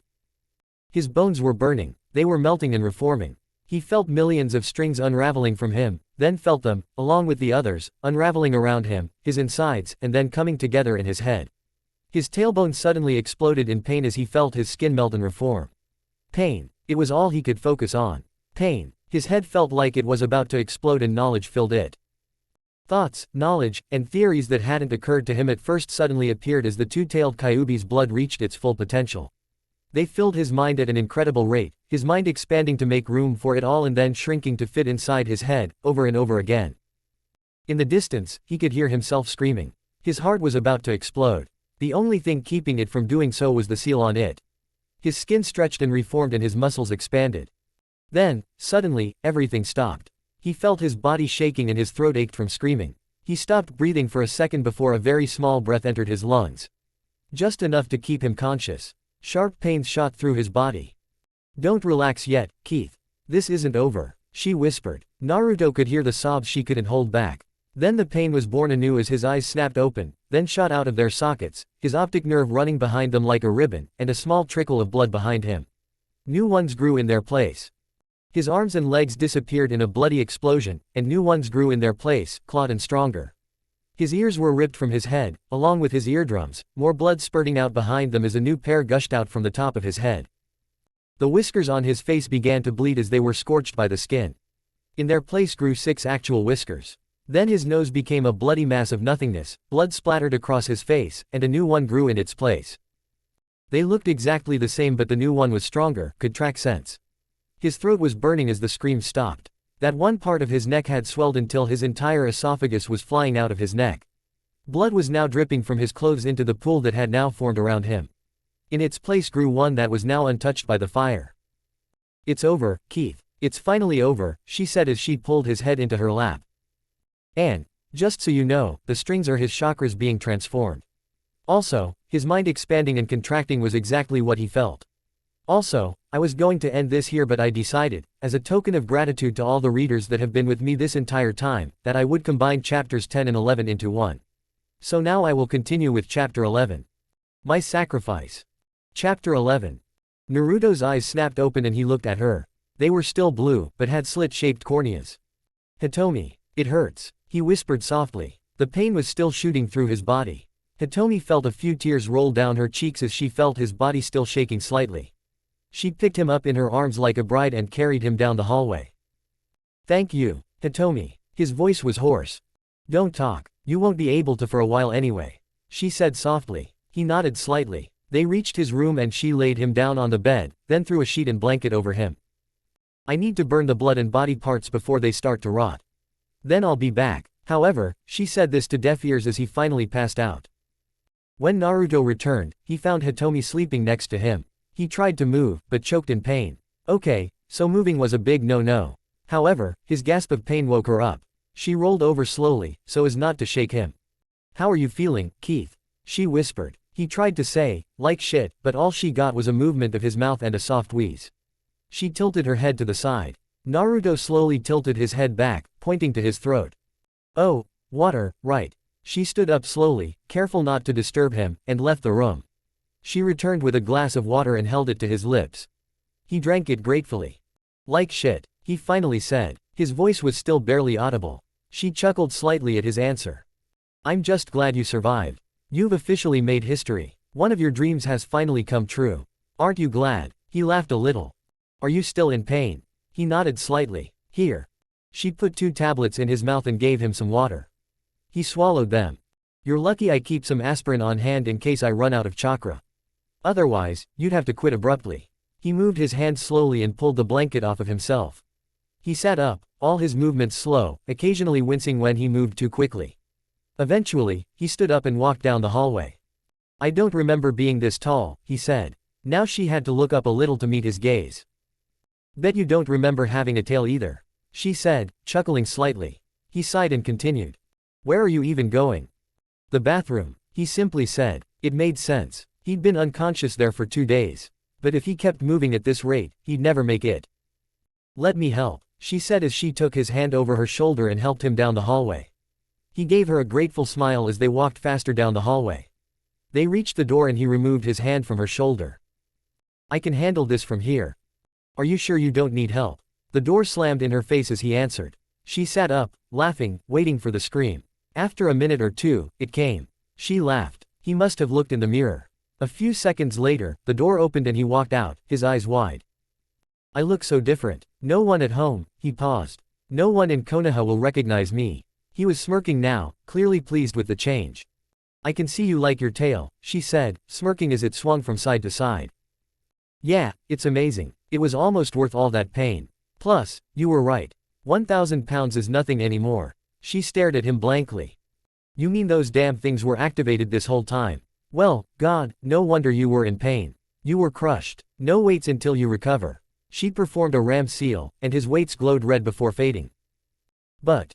No buts. You've been unconscious for 2 days. We'll get you some food, and then we'll go to the library for sealing lessons until you recover. He frowned. 2 days. That's it. I thought it was a week or something. Then he smirked. That explains why I'm so hungry. Should we go get some food? She smirked twice. I'm so glad to hear that. She slung his arm over her shoulder and they hobbled into the kitchen. No wonder you were so heavy when I had to drag your sorry ass back to your bedroom. I almost dropped you 3 times, she grumbled about his weight as she helped him into the chair, her hardened exterior back in place. Now, to celebrate, we need a big breakfast, she said, getting out the pots and pans.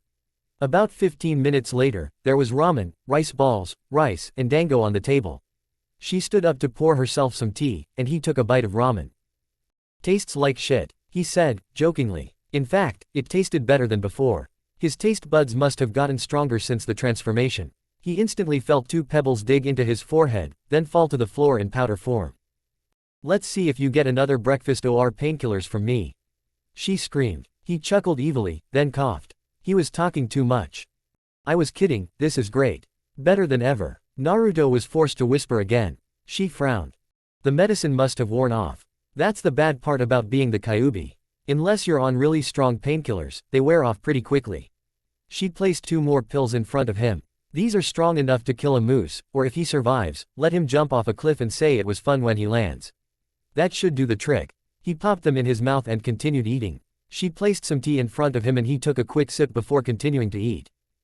I was just wondering, do you realize how long you have left to live? He looked at her and shook his head.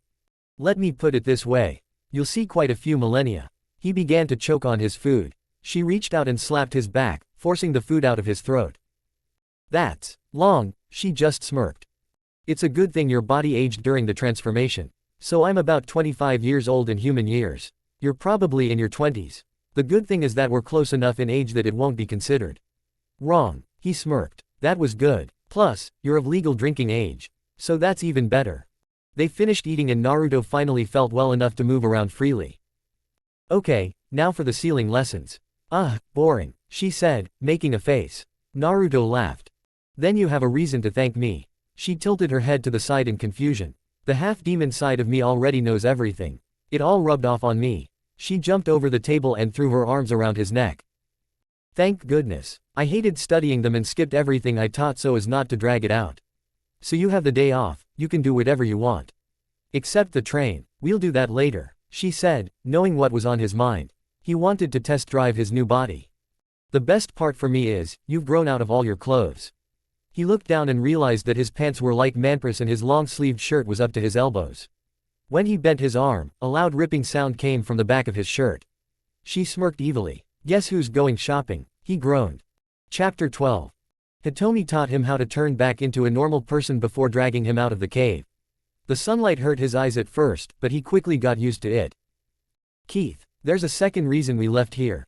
We're going back to Konoha. You're going to fake your death with a bushin. She said it bluntly. But first, we're going to take off those clothes.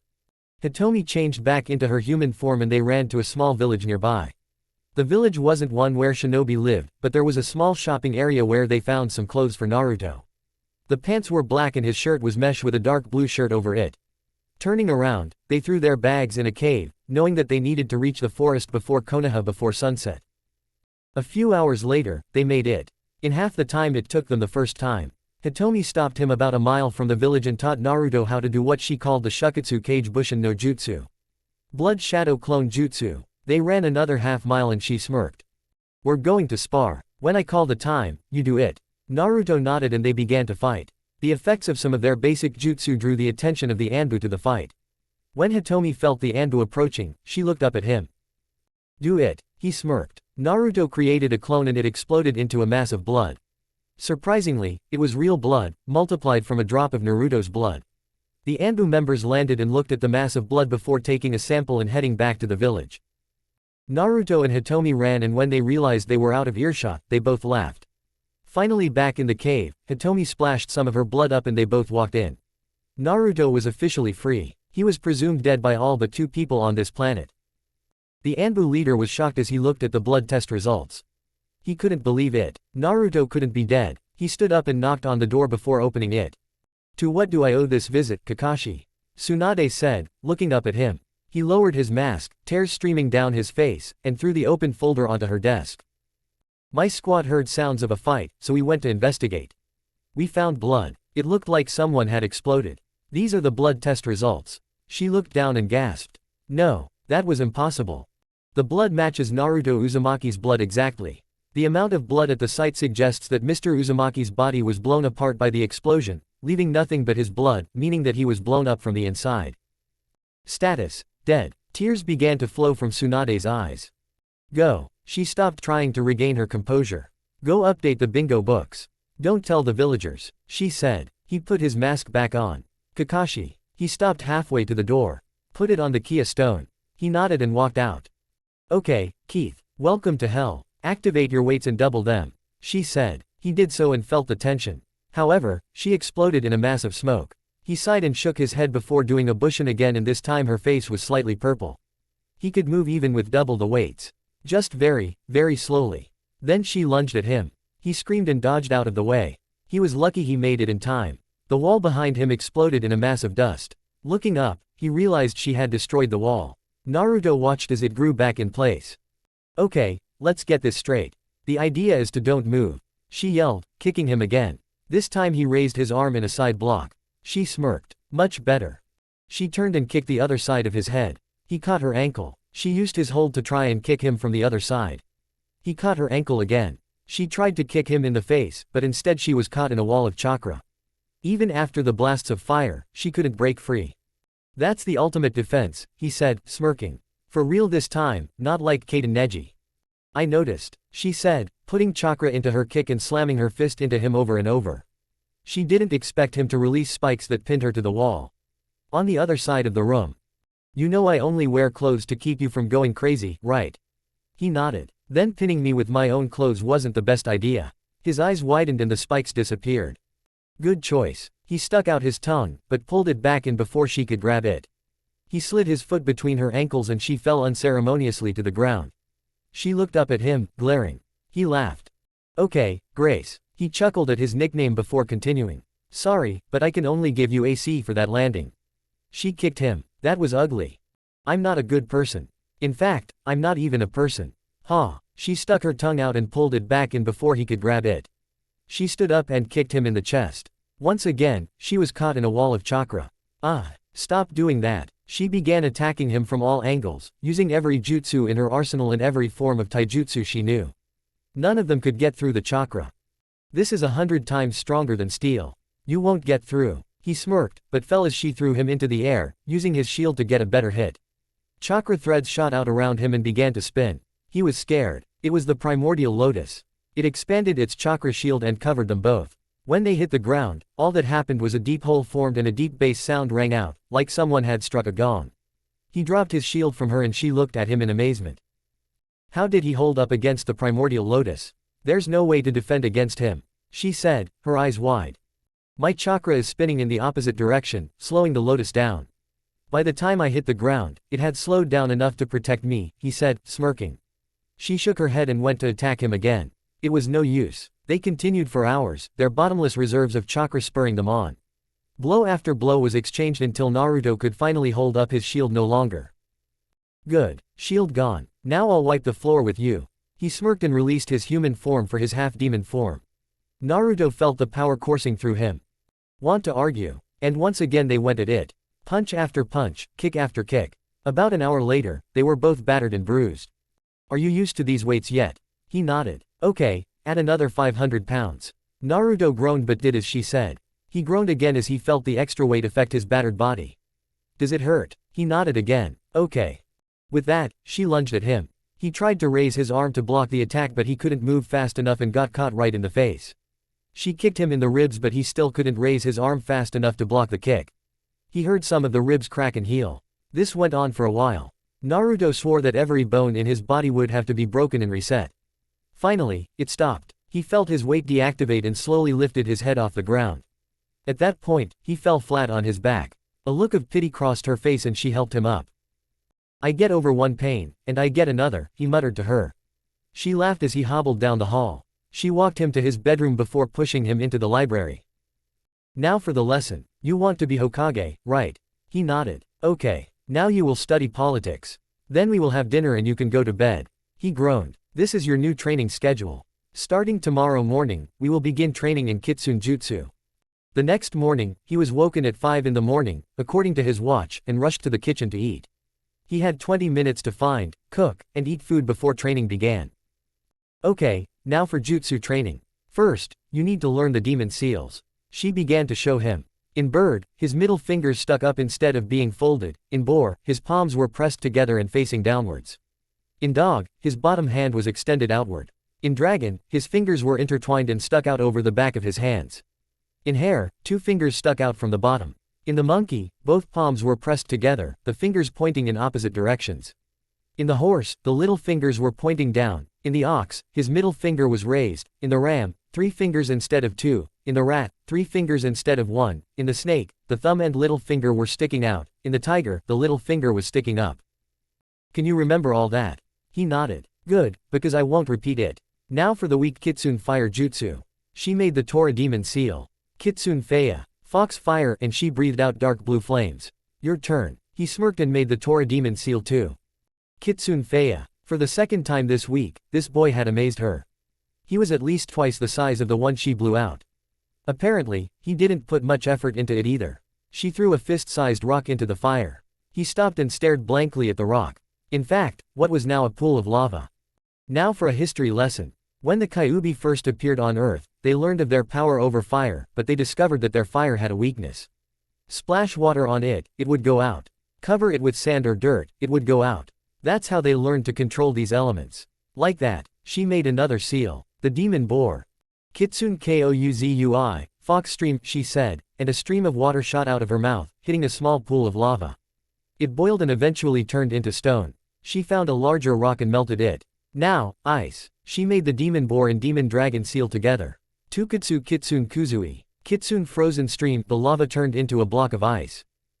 The difference between the normal version of these and the Kitsune version is that the Kitsune version has taken the power to extreme levels.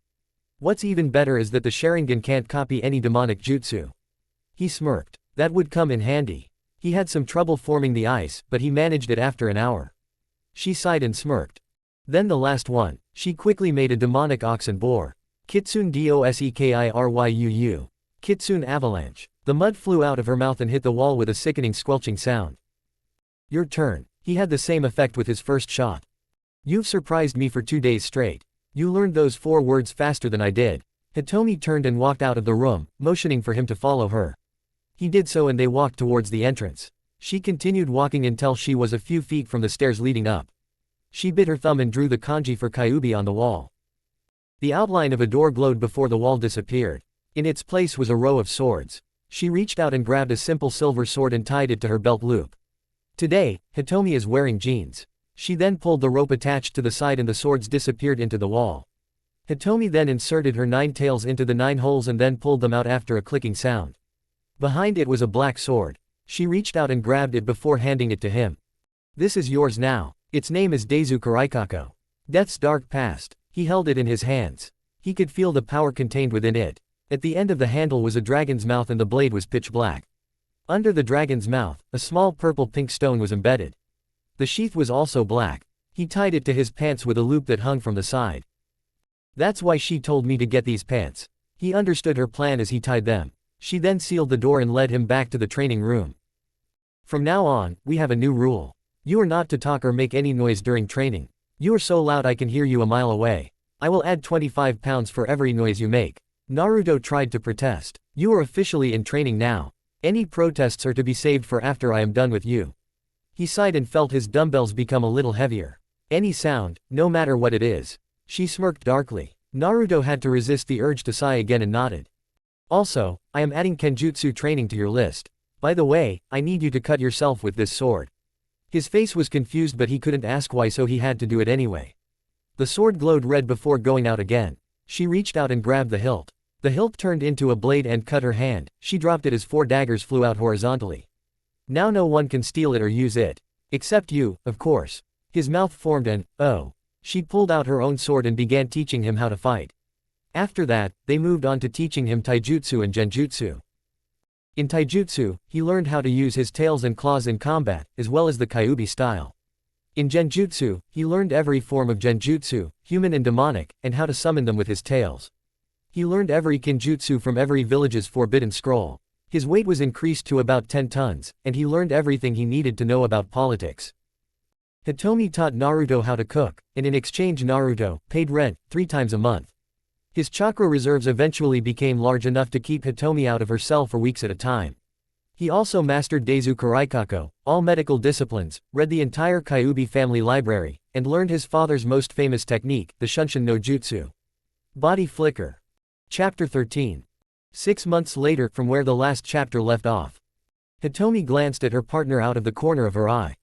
He had certainly come a long way. In just 4 years, he had gained all 9 tails and was well on his way to his final 10th. Hitomi was about a quarter of the way there. This kid was a prodigy if she had ever seen one. The only downside was that he had long since lost the use of his voice due to her training and lack of use, plus he stopped using it altogether after a while. They had found out about this about a month ago and had to go to Tsunade to fix it. She had a glare that turned into rage. They had spent the last 6 months as mercenaries, letting Naruto get a feel for his skills in real combat and on the battlefield. They had just finished and gotten paid for one near the Leaf Village, and since they were close by, they just figured they might as well go ahead and make the journey. In just 6 months, he had earned the nickname, Deizu Deki, Death's Disciple, due to his black sword and the fact that he usually killed people with one swing of the sword. People were saying that he was training to become the next death god. You know, we wouldn't have to go on this journey if you weren't afraid to do it yourself. She said, frowning. A small dragon, like a salamander with wings made of fire, began writing in front of her. Using the flames from its tail, the letters it wrote lingered. I'm going to ruin this. She sighed and shook her head. Get back into my head. I need to get past the guards. She nodded and disappeared. It retracted its tails, claws, and ears, which had turned into human ears that were located on the sides of its head, making it look like a normal person. Wait, what business do you have in Konoha? Naruto shook his head and pointed to his throat, showing that he couldn't speak. The Anbu nodded his head. All right, the Junin will take you to the Hokage's office. He knocked twice on the large steel doors and called out, open up. The doors opened, and on the other side of them stood a Junin. Namely, Hinata. His eyes widened, and Naruto was glad he was wearing a bamboo hat. Otherwise, she would have recognized him. Follow me, she said, the shyness and stutter long gone from her voice. He followed her as they walked through the streets. She walked him all the way to the door of the building. Nothing had really changed since he left. The people looked older, but that was all. When they finally reached the Hokage Tower, Naruto mouthed his thanks to her, lifting his hat slightly, allowing her to see his whisker marks. But he pulled it back on and would have smirked in her face if he could. She looked like she had seen a ghost. He walked in and stopped at the desk. Shizune was sitting there. She looked at him. Oh, you must be a visitor. Wait, I will take you to Hokage-sama's office. She stood up and walked around the desk, then motioned for him to follow her. He did so and they walked up a few flights of stairs before they came to a door.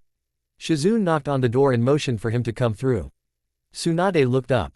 Who are you? She asked bluntly. He stared at her blankly. He's mute, Shizune said before closing the door. Naruto clicked the lock and it clicked before the room glowed green. Tsunade's eyes widened. She only knew one person who could make a room act like this. But he was dead. She sighed and shook her head, then looked up at him. He pretended to write something in the air. She got the hint and handed him a pen and paper. I'm Daizudeki. Her eyes widened at that moment. Apparently, some guy showed up about 6 months ago and could kill anyone. Everyone he faced, he only did one strong strike and everything in his path was cut. During my training, I had to go without a voice. Ever. After 4 years, my sensei finally allowed me to speak again. However, we found out that I can't talk anymore and I'm not brave enough to try to do that to myself because I would end up screwing up somehow. She chuckled slightly, the first time she'd chuckled since she learned of Naruto's death. So that's why he was mute. Even funnier, this teenager fought people who were considered invincible and won effortlessly, but was afraid to perform a simple medical procedure on himself. Okay, I'll help you. But you're going to have to fork over some cash for it. He nodded. I need you to take off your hat. He paused for a second and made a demonic ram seal. She jumped into a defensive stance, but he simply raised his hand and took off his hat. She was met with blonde hair and blue eyes. Wow, he just doesn't have a mustache or he'd look like Naruto. But his eyes weren't slitted. Naruto saw the recognition in her eyes and began to panic. However, she glanced at his neck, poking and prodding it before sighing. Your shirt needs to come off too. I still can't get a good look at your neck. He panicked completely at this point. If you get caught, it's on you. You could have done it yourself, but no. You'll screw up. You said. Well, look where this got you, genius. Shut up. Naruto leaned down and pulled his shirt over his head, hoping she wouldn't notice the seal on his stomach. Naruto knew she would be curious if he hid it with a genjutsu like he did with his mustache, so he had no choice. She looked at his neck and did a few seals before touching her green chakra to his neck.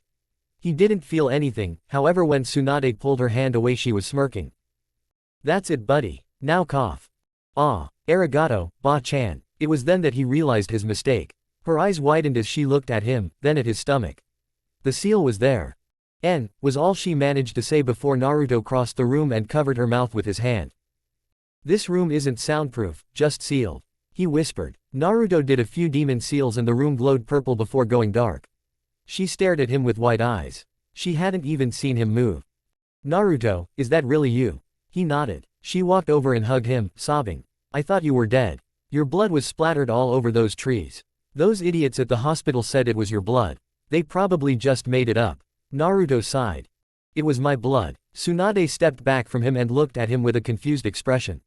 Sensei taught me how to make it look like my body exploded. I needed to break out of the bingo book so I could move freely through the world. So I faked my death. Who's your sensei? Tsunade asked. Naruto sighed. Don't scream. Why would I? She stared at him in shock. The nine-tailed Kyuubi was standing there, resting its head on his shoulder. Tsunade didn't know what else to do. She screamed. Naruto and Hitomi both grabbed their ears and groaned in pain. Of course, it looked like Naruto was grabbing the top of his head. It's Kyuubi, Tsunade said, backing up against a wall. Then she remembered that she had already yelled at him about this. But she couldn't remember the name of the Yukai. Hitomi said. Tsunade looked confused. Naruto released his genjutsu, revealing his 9 tails, whiskers, claws, and ears. And the fact that he was 6 feet 3 inches. Naruto had been standing on the same level as Tsunade before. She looked up to see Naruto's face towering over hers. I see you've started your growth spurt. He laughed lightly. Yeah. So, you're back in Konoha. Naruto frowned. No. Tsunade's face fell. I need to finish off Orochimaru and the Akatsuki. Sasuke will be returning to Konoha with me. Her face fell even further. Finish off. Akatsuki heard about the murder of some 24-year-old kid as something insignificant and came to recruit. They lost 2 members that day, he said, smirking. I passed Akatsuki by a long time ago. I'm just waiting for them to send their men. When they realize I have Hitomi with me on a half-ass seal in a near-physical form, they'll come for me and I'll kill the rest. Tsunade shook her head. This kid was something else. As for payment, I can make that genjutsu you use stop being a genjutsu and actually make you 25 years old. Her eyes widened. Was that possible? How? He just smirked. It's a secret. Naruto ran through a few seals. Some Tsunade recognized, the rest she didn't. Finally, he pulled a scroll out of his pocket and began writing faster than she could keep up. After a few seconds, he grabbed Tsunade by the sides of her head. He held them for a second before pulling his hands away, a sickening gray substance coming out of his hands. Naruto slapped his hands on the scroll and began drawing again. Finally, he rolled the scroll up and began writing in blood on her face, went through a few more seals, and then touched his index fingers to her temples. Tsunade passed out. When she came to, she saw Naruto and Kyuubi sitting in chairs in front of her desk. Finally coming to your senses. About time. She looked around and realized that she felt more energetic than ever before. Jumping up, she looked at Naruto. Do you have a mirror? She squeaked slightly in surprise when she realized that her voice was slightly higher pitched than before. Naruto pulled one out of his back pocket. She looked into it and froze in amazement. She was 25 years old and looked exactly the same as she did back then. How did you do that? Tsunade asked, surprised. I took the age and sealed it into a scroll. It makes the scroll age at an incredible rate until it finally disintegrates into nothing. He said, smirking. Also, do you know where Jiraiya is? I'll do the same for him. She nodded. The bathhouse. Naruto shook his head. He should have known. Can you send for him? I can't leave the room. He said, an amused smile appearing on his face. She nodded and sent an Anbu to call him on the intercom. Jiraiya appeared and was thrown inside so the room could be sealed again, which it did immediately. He repeated the process before the old man could protest. Tsunade watched in amazement as his wrinkles disappeared and his hair began to recede, his hairline growing back. This is amazing. He looks just like he did when we were first promoted to Sannin. She gasped. Naruto nodded. As he came to, Jiraiya realized what had happened. He then looked at Tsunade. Damn it, you're not old. Me neither. Where did you learn to do that? He asked, jumping up. Tsunade simply pointed behind him. He turned and froze. Naruto. And the Kyuubi. Hitomi. Hitomi corrected him. Jiraiya heard her however but looked at Naruto. Geez boy, I don't believe this. You look just like your father. Naruto smirked. Thank you. By the way, this is my girlfriend Hitomi. Also known as Kyuubi. Their jaws hit the floor. No way, Jiraiya said. Wait, how did she even get out? Tsunade asked. Orochimaru. That was all Naruto said. They both sighed.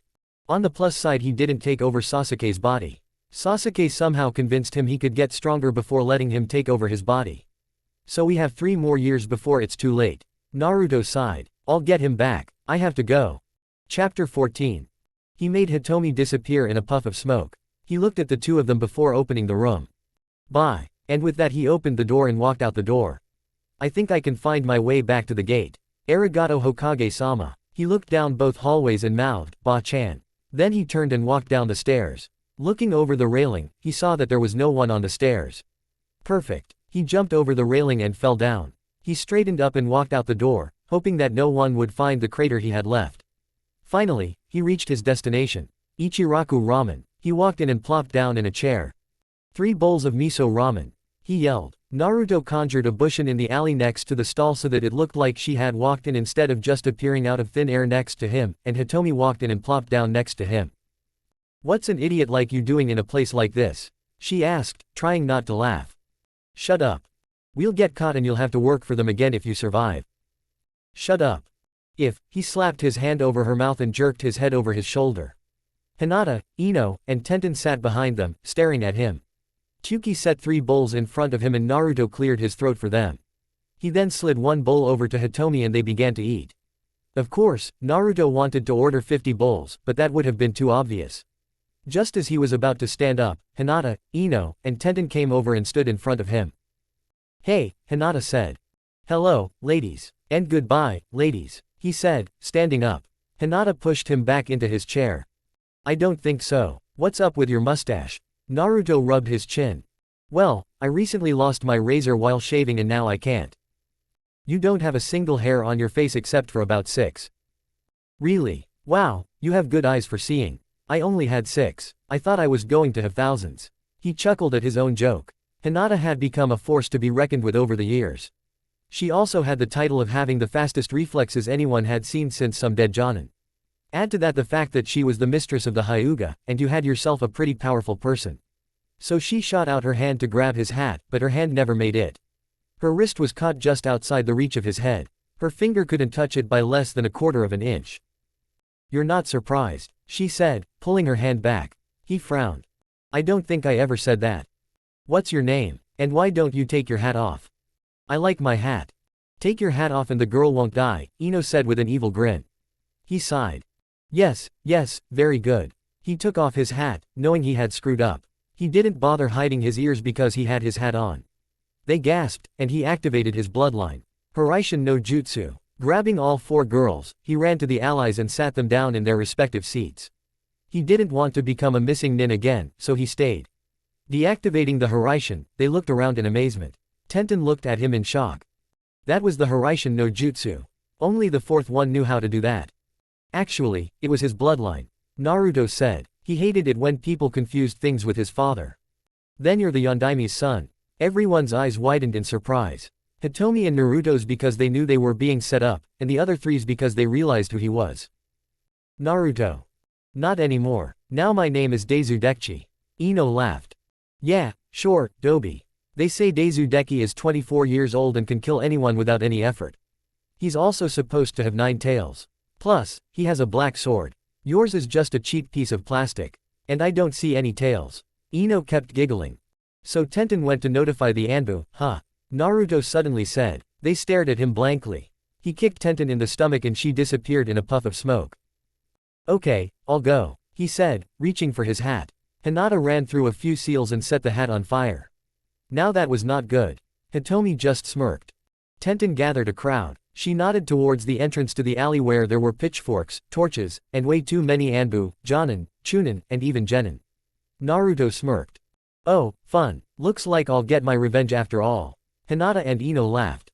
Oh, right, you're Daizudeki, aren't you? Yeah, he said, pulling out his sword. Grabbing it, Naruto grabbed it and 9 tails appeared, and the sword seemed to burn with pitch-black fire. They stared in awe. You weren't lying. You really are Daizudeki. Hinata said in shock. Ino's jaw dropped.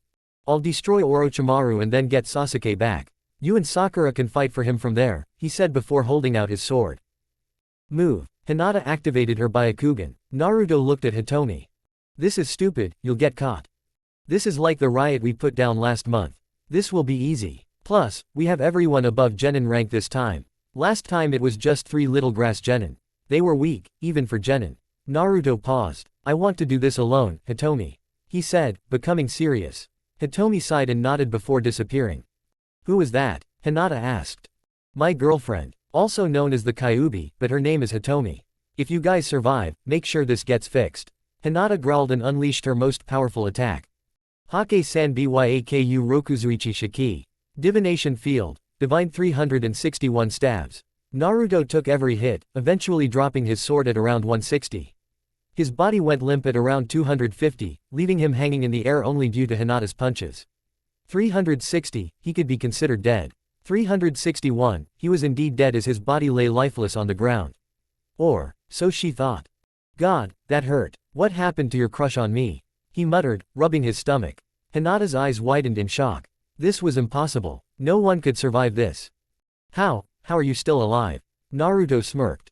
It doesn't work on me. All my tenketsu are already sealed, and the chakra flows through them anyway. If I let them go completely. He just chuckled slightly. Let's just say bad things will happen. Hinata should have known that by now. Like what? You heard about the destruction of the windmill village in the Land of Winds. She nodded. I met the sound for there. They almost captured me, but I released my tenketsu. And lost control of my chakra. The resulting explosion destroyed the village. And everyone in it. He said the last part sadly. I didn't mean to kill all those people. Naruto whispered almost hysterically, but Hinata still caught it. However, the crowd saw Naruto stand up and roared, demanding that his head be severed from his body. I don't want to kill you, Hinata. With that, Naruto cast the demon snake seal and Hinata felt her arms and legs snap together and she fell on her back, Ino falling next to her. You will be released when I am about a mile from here. Like everyone else I knew who was in or near this area. He felt Konohamaru standing behind him, ready to kill him with a kunai.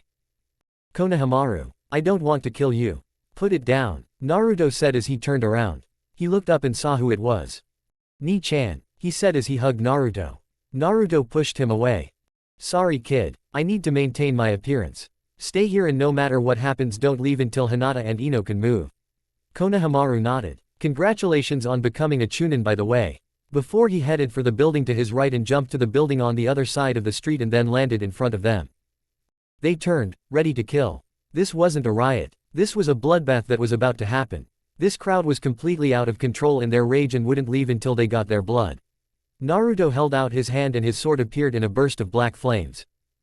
Remember the child you abused, just because he had a demon in him. He yelled, making sure everyone heard. Remember my name. I am Daizudeki. He yelled as he charged forward, slashing at the genin that was trying to kill him. Several villagers then threw pitchforks at him. He created the demon Tora seal in blue. The dark blue flames melted the metal of the pitchfork on contact, the wood burning to ash before it touched the ground. He realized that several chunin had surrounded him. Naruto began swinging his sword, each swing killing. None of them missed. The Anbu surrounded him, and one of them dropped several clay jugs of water. Then they all shouted, Suiro no Jutsu. Water prison. The water gathered into a giant ball around him, then compressed as they brought the hands that held the prison together. Naruto just laughed. That's it. How sad. The powerful Anbu of Konoha. Or so weak. Someone laughed from outside and removed their mask. It was Neji. I see that all of your tenketsu are sealed. Hinata must have gotten to you. Naruto laughed louder. Good job. She hit me with Rokuzuichi Shiki's Hake Sandyaku. He said, smirking. Neji's mouth dropped. Luckily, the Hyuga's techniques don't work on me, and I simply absorb the chakra she sent at me.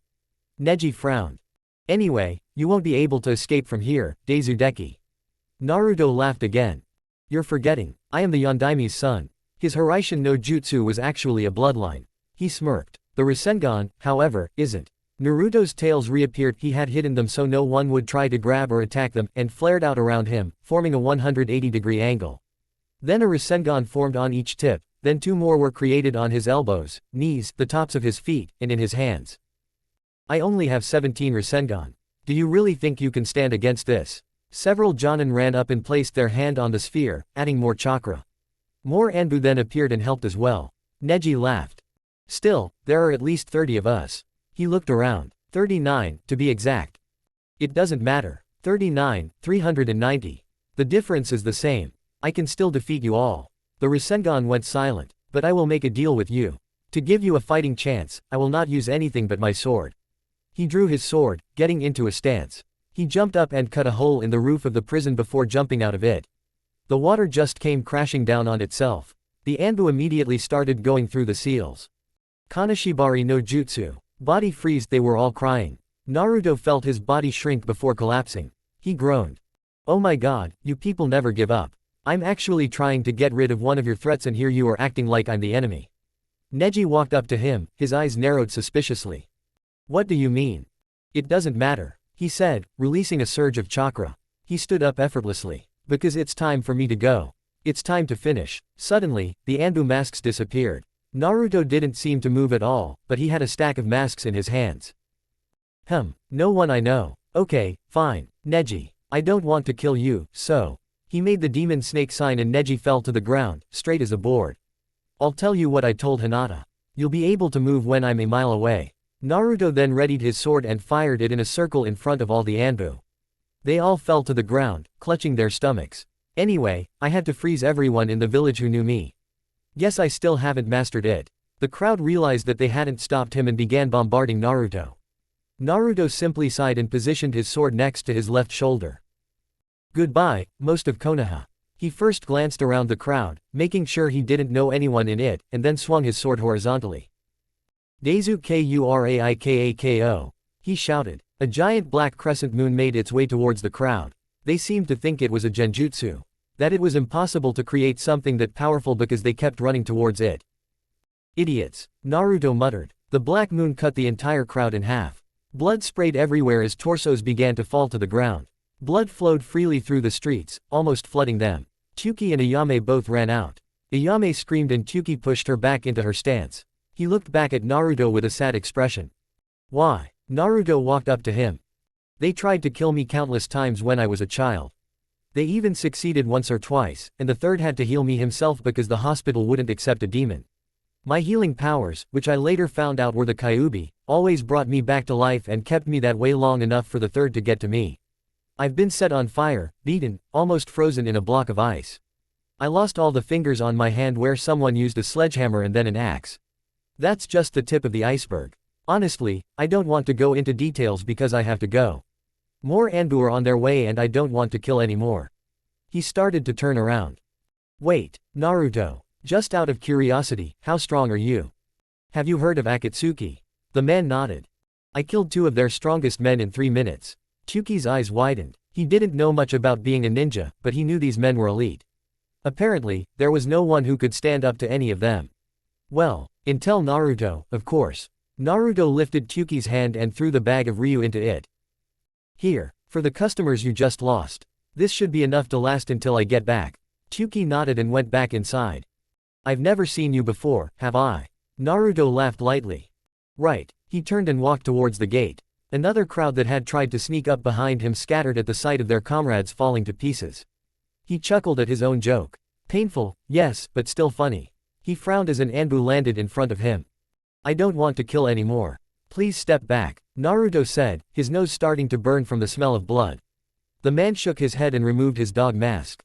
Kakashi-sensei. Tears rolled down the man's face. It's really you, Naruto. I had to apologize. I thought Sasuke would most likely run away from us, so I trained him, trying to convince him that he was strong enough. It failed, and we parted ways. I thought that maybe if you had stayed, between Jiraiya and I, you could have become Hokage. But now I see that leaving was the best thing that ever happened to you. Naruto sighed. How old are you now, Kakashi? He looked up, confused. 34. Why? Naruto sighed and ran through a few seals. He had to do this quickly. Naruto quickly sealed 14 years into the scroll. Kakashi came to his senses a few moments later.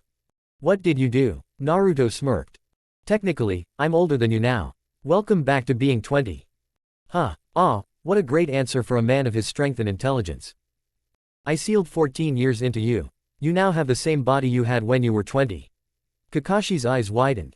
I'll say we're even, because I'm going to need those 14 years to use against Orochimaru. Kakashi came up with his own plan. Get out of here, he said, chuckling. Don't come back until you've killed a few important people with big names. Naruto realized he was joking. He walked over and hugged him. This man was like a brother to him in a way. I'll be back. With that, Naruto disappeared. Kakashi saw Neji jump up from the ground, drawing his sword. You're late, Neji. Naruto just left. Neji's eyes widened. That's impossible. Naruto covered a mile. So fast. Kakashi smiled and nodded. He really is the Yondaime's son. This boy was doing miles in a jump using his Kekkei Genkai. He needed to move fast. That blast he used to destroy the crowd had drained his chakra reserves much faster than he thought. With 20 miles left, Naruto cried out in frustration and darted straight to his bedroom. That was the last one. He fell on his side and fell asleep. Chapter 15.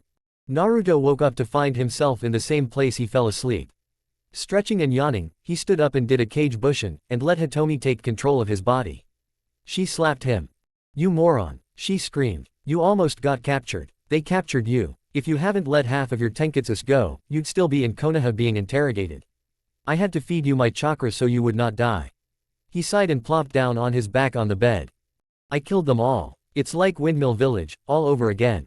Hitomi sighed and shook her head. No, it wasn't like that. You were in control this time. No, I wasn't. I had to let that blast out. My chakra almost exploded again and I had to get rid of it to keep the village from being destroyed. I had no control over that chakra at all. Hitomi sighed. You have to remember that you're not done with your training yet. You can't release all of your tenketsu, but you will. And when you do, we'll go and destroy Akatsuki. She said, smirking. He just sighed. Well, let's go to the training room. It's always calming. He nodded, and they stood up, heading down the hallway. They got there, and she pointed at his sword.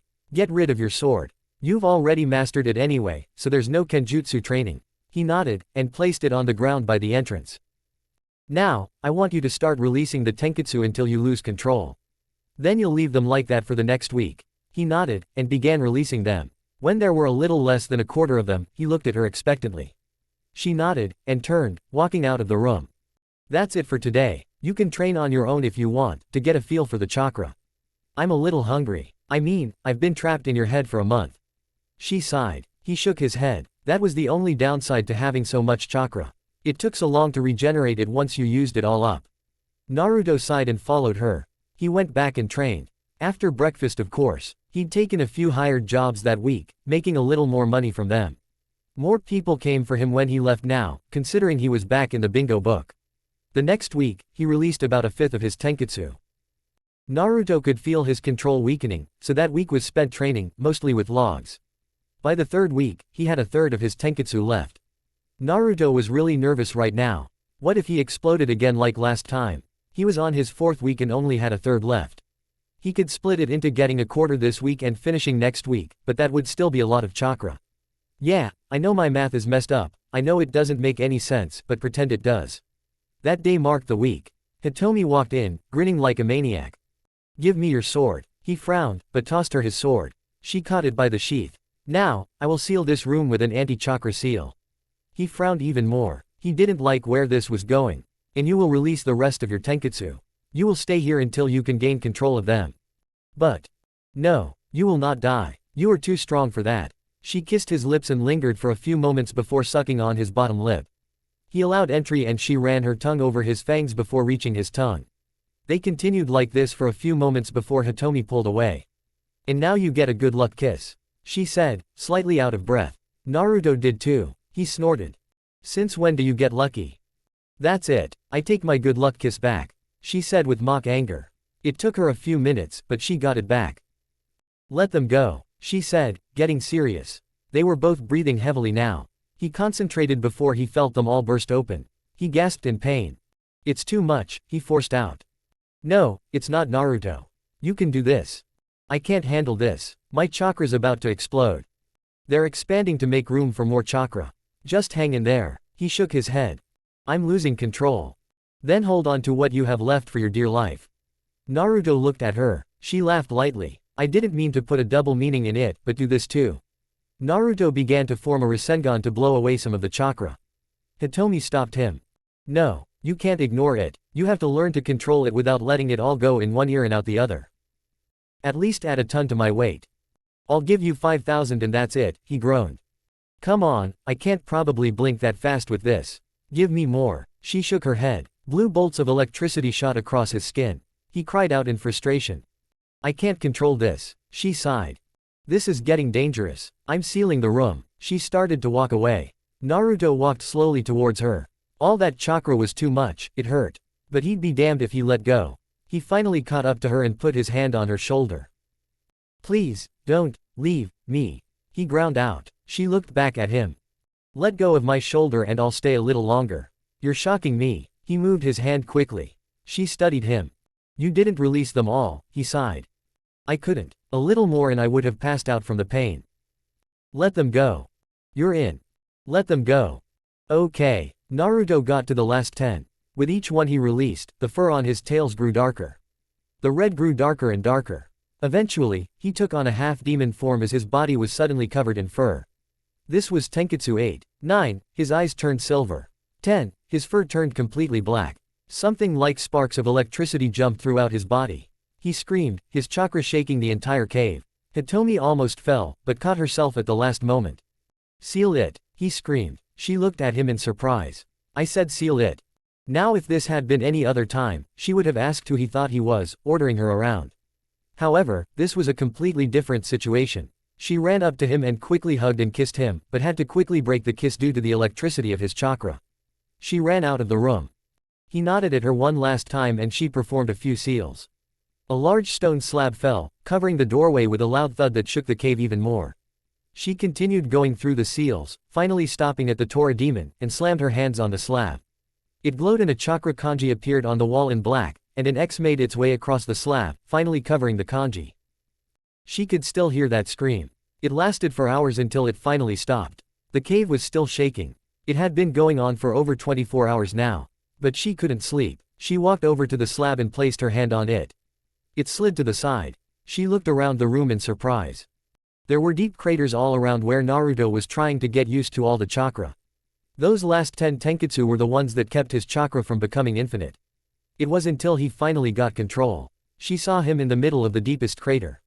Hitomi, what is happening? I'm not running out of chakra, he muttered, still in pain. He would say this for a while. Those last 10 tenketsu were the ones that kept your chakra reserves from becoming bottomless. You officially have more chakra than me, she said, smirking. When I sealed them, I turned them off completely because you weren't ready for that much power. You needed to know what it was like to have a limit. I believe you did, and that's why I'm allowing you to access all of your chakra. Well, isn't that great? There's just a small problem. Her face took on a confused expression, and she stuck out her tongue at his sarcasm. They both knew he couldn't understand it. What? I feel like I'm dying. Another wave of chakra shot out from him. And it's not getting any easier to control. She smirked. It will. His eyes widened. I'll explode. No, it won't. No, Hitomi, go. If you don't go, there will be a windmill village again. Her eyes widened. Oh, that was some kind of explosion. She turned and ran out the door, sealing it before covering her ears. A loud explosion threw her face down. Another one sent her flying. Explosion after explosion shook the entire cave. But it never ended. She would have almost been scared if they had ended. However, thanks to her father's power and knowledge of seals, a seal had been placed on the cave that kept it from collapsing. It was probably the only thing keeping her from falling at that moment. Then the explosion stopped. She looked at the door. No, Naruto. Come on, give me another explosion or a scream. Anything. She forgot that she was a Bushin and that she would have run away if he was dead, but at that moment, it didn't matter to her. She stood up and was about to open the door when the seal began to glow red. Since when did they glow red? At that moment, a huge explosion echoed throughout the cave. It sounded like a nuclear bomb had been dropped in another room. The shockwave sent her flying away from the door and she landed with her back against the wall. You're lucky you can't control this, or you would have died. She thought as she slid down the wall. Yeah, that wasn't very nice. She decided it would be best to go to her room. She was tired and the explosions weren't stopping her getting any weaker. 26 hours had passed. Hitomi stood up and walked to her room. She reached her bed and collapsed. When she woke up, Hitomi realized something. The explosions were still going on. She looked at the clock next to her bed. She had slept for 5 hours. How that child could have been gone for 31 hours, she would never know. All she knew was that she would cause an explosion herself if he didn't stop doing this soon. She walked out of her room, yawning. Rubbing the sleep from her eyes, she continued until she reached the study room. Hitomi looked down and saw several bowls sitting on a tray outside the room, with a small yellow note on them. I'll buy these later. Naruto. She smiled. Looking around, she saw no signs of destruction. Placing her hand on the door, she expected it to open. Instead, another sticky note was stuck to her hand. I'll be out later. Naruto. She growled. So he just got bored and locked his sensei out. Oh no, we're not doing that. She ran to the end of the long hallway and stopped at the library door. Looking at the door, there was a third sticky, no. She groaned. This couldn't be good. There's no way to remove the seal. Don't worry. Just relax. Trust me, you'll be glad when I get out. The explosions will stop in a minute or two. Naruto. True to his word, the explosions stopped after a few minutes. She sighed at the peace and quiet, finally taking the earplugs out. Around that time, a wave of chakra flooded the entire cave. She groaned again. He better make her damn happy or he was going to fall. A piece of rope fell from the ceiling, and on the end of it was a fourth sticky note. I will. Naruto. Okay, that was just creepy. Question mark. She sighed and went to the kitchen to get a small bowl of rice. She would have gotten more, but she had to watch her figure. Plus, for some reason, she might gain weight being a Bushin. Hitomi finished her bowl and got bored. Maybe. She went to the study room, got a tray of plates and washed them for him, then sat at the table. Great. She was bored again. What else could she do? Looking around, Hitomi found the kitchen boring. Standing up, she started walking down the hallway when a rope dropped. If you're honestly that bored, go to the library. You should find it interesting enough. Naruto. She groaned. This couldn't be good. Entering, she found that there was a large blow-up doll of Naruto. Take out your anger on this. It's indestructible, and no, the clothes won't come off. Naruto. Hitomi ripped the rope from the ceiling. Damn it, why not? Grumbling, she raised her fist and hit him in the face. The doll screamed. It stared at it, then laughed. Its expression changed so much that its eyes were spinning. It swung its leg and pinned it. This is unacceptable, he yelled, looking sideways. The rope fell. I told you you'd like it. By the way, that last shot wasn't needed. I'm so glad it wasn't me. Naruto. She laughed, looking around. How was he doing that? The shockwaves were still strong, and they hadn't let up for even a second. I'm not there. I'm here, working on myself, clawing at the ground. She heard the explosion. Oh, literally that time. Naruto. She was completely lost. How could he do that? She realized the shockwaves had stopped and ran out of the library, expecting to see him somewhere in the hallway, walking toward her, battered and bruised. One last one, and I'll have to go back to training. That's not Bushin. And put in earplugs. Naruto. Then the biggest shockwave of all swept through the cave. She'd put the earplugs in her ears as the explosion went off. They were both the largest. Hitomi was sprawled on her back. Then the explosion of the stone showed that the anti-chakra seal had been torn apart by the chakra blast. She stared at it in shock. He had completely overpowered her seal. There was a figure standing at the end of the hallway. But it couldn't be Naruto. The figure had 10 tails. Chapter 16. She walked closer and saw nothing but black and white fur. The tails were gone and so was the fur. Out of the dust stepped none other than her idiot. She ran up and hugged him.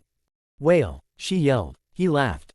Hey, Hito-chan. She stood up and pulled him along with her. She looked into the training room and realized something. There was no training room. It was just a pit. She couldn't see the bottom, not even with her chakra-enhanced eyes. Naruto laughed from behind her. It's because of the last explosion. Don't worry, it'll straighten out in an hour. I can see the mud pooling down there. She stared at him. Can you see the bottom? You can't. She shook her head. Oh, it's miles deep anyway. So how did you do that sticky note thing? She turned and asked. It was driving her crazy. This 10th tail is amazing. I can do things I never thought possible. I can do things with my mind. Hell, I cooked my own food and brought it here using just my mind. Plus my strength has doubled at least. I can move as fast as I used to without any weights. She was smirking by this point. You know, you were right. You made me happy. She placed her hand on his shoulder. You made me proud, Kit. He smirked. And I could eat a horse. That's why we're going out tonight to celebrate. She smirked. Oh, little Kitty-chan's first date. She said, tugging at his cheek. How cute. He blushed. Let's go. She grabbed his hand and they started walking towards the entrance before she stopped him. You stink. Go take a shower and then we'll go. He groaned in protest, but turned and walked towards the shower. About 10 minutes later, they were heading out the door. Naruto quickly cast a genjutsu on himself. He now had black hair, gray eyes, and was level with Hitomi again. Wow, you look ugly with black hair. He frowned. I'm just telling you the truth. She took his hand again and they walked out of the cave. Naruto then ran towards the nearest village, dragging Hitomi along with him. They were there in exactly 10 seconds. Jesus, I think you pulled my arm out of its socket. She said, moving her hand in a circle. He smirked and scratched the back of his head. Sorry. She kicked his shin. You better be like that, damn it. They left, heading to a restaurant. They got there, sat down, and ordered. So, how are you feeling on a first date? Naruto blushed. Shut up. Poor Kitty-chan is embarrassed, she said, smirking. Poor Hina-chan is deprived and desperate. Hitomi blushed. Naruto smirked. Payback. Shut up, Naruto just chuckled. So now that you've finished your training, what are you going to do? Go after Akatsuki, she smirked. What are you going to do with Itachi? Steal his bloodline. She stared at him blankly. I can do that by taking 2 drops of blood and placing 1 drop in each eye. I'll gain the same abilities as the Mangekyo Sharingan. Oh, I thought you meant stealing his eyes. But that's not what I meant. What about when Sasuke wants to kill him? Naruto smirked. Itachi is going to give 3 drops of blood. 2 for me, and the 3rd for the Shuketsu Kage Bushin to be pierced with the Chidori. He said, smirking. Hitomi frowned. No way. Naruto frowned. Sasuke will figure it out. Instead of seeing a person, he would see a blood bag with his Sharingan. But Sasuke never stood a chance against Itachi. You do. So when do you want to leave? He frowned. A week. Right now I'm too tired. I may have endless chakra and stamina, but my mind is worn out. He said, yawning. At that moment, they got their food. The 2 finished eating and left. This time, she jumped on Naruto's back and they were both in the cave in a matter of seconds. Walking down the hall, Naruto poked his head into the training room. Just a few more feet. He said, looking down. Hitomi looked down and saw that there was indeed about 6 feet left. She looked back at Naruto. 6 feet reminded her that he was still eye level with her.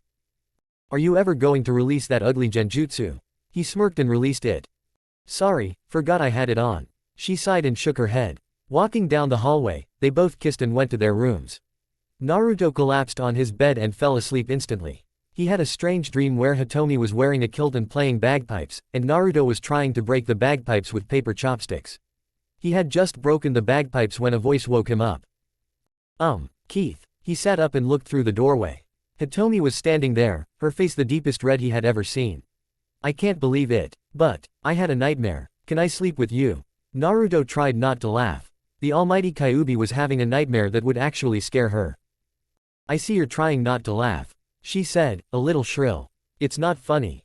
Sorry. Let's go, he said, throwing the blanket aside. She lay down and he threw the blanket over her. What could have scared you so much? He asked quietly. She just shook her head. The next morning, Naruto woke up to find his bed empty. He stood up and smelled breakfast. Walking down the hall, he looked into the kitchen and saw her preparing a rather large breakfast. What's the occasion? He asked. She stared at him blankly. It's your birthday, silly, she said, laughing. He frowned. Wait, it was July. No, it's not. We're in the middle of July now. At that moment, Hitomi laughed. No. That's funny. Yeah, it was really funny. For your information, this is my way of saying thank you. For what you did last night. She turned purple. He frowned slightly. Letting you sleep in my bed. She nodded. What scared you so much last night? He asked a few minutes later as she placed the food on the table. She froze slightly. I dreamed that I killed you, she said slowly. His eyes widened. But first, I tortured you. I slowly peeled your skin off. Then cut off a bone. You vomited up another one until you finally begged me to kill you. His eyes widened even more. That would explain why she wanted to sleep with him. He stood up and hugged her. I'm not going anywhere, he whispered in her ear. Chapter 17. They ate breakfast and went to the training room. The floor had finally recovered. They walked in and Hitomi pushed Naruto to the left while she went to the right. They met in the middle, about 10 feet apart. First of all, you're moving too fast. I'm doubling your weight. He felt the weight increase and fell face first onto the ground. God, this reminds me of that Nekoyasha show where he got thrown into the ground over and over again. She laughed, remembering the show he watched as a kid. Naruto slowly raised his arms, pushed himself off the ground, and sat on his ankles. That hurt. She laughed again as he slowly stood up. Do you still want to be the Rokudaime? She asked as he straightened up. Yeah, I'll try and see if I can fix this damn village. Hitomi sighed and became serious. You need to learn how to fight multiple S-rank opponents, Keith. He simply waved her off. No, I'm fine. Her eyes started to twitch. And that attitude is will kill you. I'm adding weight for that little comment. She added a quarter of his weight to his already insanely heavy body. Okay, I'll do it. He groaned under the weight. She recreated the Akatsuki members using the cage bushes. Each of them has the same amount of chakra as usual. Itachi even has the Mangekyo Sharingan. She said, smirking. Naruto nodded and pulled out his sword. About to cut off some of his weight, Hitomi stopped him. She yelled, making him stop. You need to hold your weights on yourself. He frowned, and she looked at her cage bushes. You can begin, she said, looking at them. She smirked, knowing he would win, but then her face melted into a scowl. She needed to figure out how to get out of this seal. Sure, it was great that she could stay and help him, but what good was she if she just exploded after taking a certain amount of damage, or couldn't enjoy certain carnal pleasures? She'd learned that if things got playful, months ago, she would disappear. She was unceremoniously shoved out of the room, and after a loud explosion, she stared at him. He was standing in midair. And hell, she'd missed the fight while she was out. I told you so. And if this was a real fight, I would even take my blood from Itachi. He said, smirking. She pointed into the air, and he smirked, holding out his hand. Go ahead. She took his hand, and he pulled her into the air. She screamed as he let go. However, Naruto just laughed. I used my chakra to compress the air into a solid state. It's perfectly safe. He jumped up to prove his point. Then he fell. Hitomi screamed and lunged, trying to catch his arm. However, she hit his shoulder. Naruto was laughing out loud. She kicked him in the top of his head. You bastard, she screamed, kicking him in the head again. She picked him up by the collar, walked over to the unhardened area, and held it above him. Give me a good reason why I shouldn't do this. Because I would live, he said, smirking. She frowned and kicked the air with her toe. It was as hard as a rock. I hate you, she said, letting go of him and letting him fall to the ground. He just laid there laughing like a maniac. Suddenly Naruto stood up and sighed. I have to go Piba-chan, he said, starting to walk out of the room. She grabbed his shoulder and stopped him. Fill it up, she said, jabbing her thumb over her shoulder into the seemingly bottomless pit. He sighed. Goten, Auto Hayato no Jutsu, he said as he went through several seals. Earth vomiting move. Mud flew out of his mouth at an alarming speed. After about 5 minutes, the room was filled. Using his chakra, he punched the ground as if a giant block had been dropped on it from a plane. Hitomi looked down and could now see the bottom. Naruto repeated the process until the room was filled. What was the point? You would have drowned if you had gone out there when you were about to. I shot wet sand and mud. It would be like quicksand, he said, smirking. I compacted it into stone. Oh. Yeah, anyway, I need to go right Ba-chan, he said, turning and walking away. She ran to catch up with him. What about? She wanted me to tell her when I finished training, before I went off to kill all those we hate. Oh, I'm rereading the letter before you send it, she said. He frowned. Why? Single quote. I don't want you to give away any secrets. Like what? Our location, me, our relationship, I. Oh yeah, and the fact that QB run away. Well, sort of. They already know, remember? Oh, right. Plus, I'm not going to tell anyone where we are, he said with a sigh. She looked at him, grinning evilly. Oh, Kit. Oh, I didn't do it, I swear. Single quote. That's the problem. The problem is that you didn't. You lost me. I know, it's not that hard. Hello. You didn't pay the rent. Oh, and she grabbed him and he began to pay the rent. About half an hour later, he was found in the library writing something. Dear Tsunade-sama. I have finished my training. All my tenketsu are finally open and working at full capacity. First, I will go after Akatsuki. Then, I will destroy Orochimaru and bring back the village's special, little Uchiha. So if Sakura comes screaming in rage and joy at the same time, that means she was bombarded with a link tem. You will be happy to know that if the Anbu try to capture me again, they will not be as difficult to take down as last time. Here, he drew a dancing fox. Naruto. P.S. I plan to take my place as the Rokudaime. He drew another fox wearing the Hokage hat. Tsunade laughed before walking up to the railing on the roof of the building. I have gathered you all here today to announce my successor, she said in her loud voice. The fox caught her just before she stepped up to give her speech. His little letter helped her gather her courage for what she was about to do. My successor will be Uzumaki Naruto. She smirked as the village of Konoha gasped and whistled. She held out her hand to quiet them. After he has served his sentence for his crimes, he will take the place of Hokage as stated in his father's will. The council members standing behind her looked on in confusion. She pulled out a scroll from her pocket. It says here. I, Kazama Arashi, being mostly of sound mind, she paused to hold back her laughter. It is my wish that Uzumaki Naruto, my son, become the Goddaime should he so desire. If he is too young for the position, when his position needs filling, it is my wish that he take the place of the Rokudaime. Everyone except Rookie 9 and Team Guy stared in shock at this revelation. Naruto and the Yondaime were related. Not only that, but as father and son. How could that be? That's why Naruto will be the Rokudaime when he returns, she said before turning around and walking inside. We'll be overrun by the other villages. He's the village Dobi. There's no way he can protect us. One of the counselors said. Tsunade laughed as she headed to her office, the counselors following behind her. Yeah, he's just that weak, she said, laughing harder, then tossed them the scroll of letter Naruto had sent. The man opened it and gasped when he read it. How can he talk so casually about the Akatsuki, Orochimaru, and Sasuke? The rest of the council laughed. We saw what happened the last time he fought Sasuke. He's lucky to be alive. And so were our Anbu members when he returned, Tsunade smirked, knowing they hated that little reminder. They were weak. He faced Kakashi. He's getting old. He's only 20. The demon did it after defeating him. Okay. Explain the fact that Naruto defeated 2 Akatsuki members. He lied. It's that simple. Are you really going to believe that stupid boy?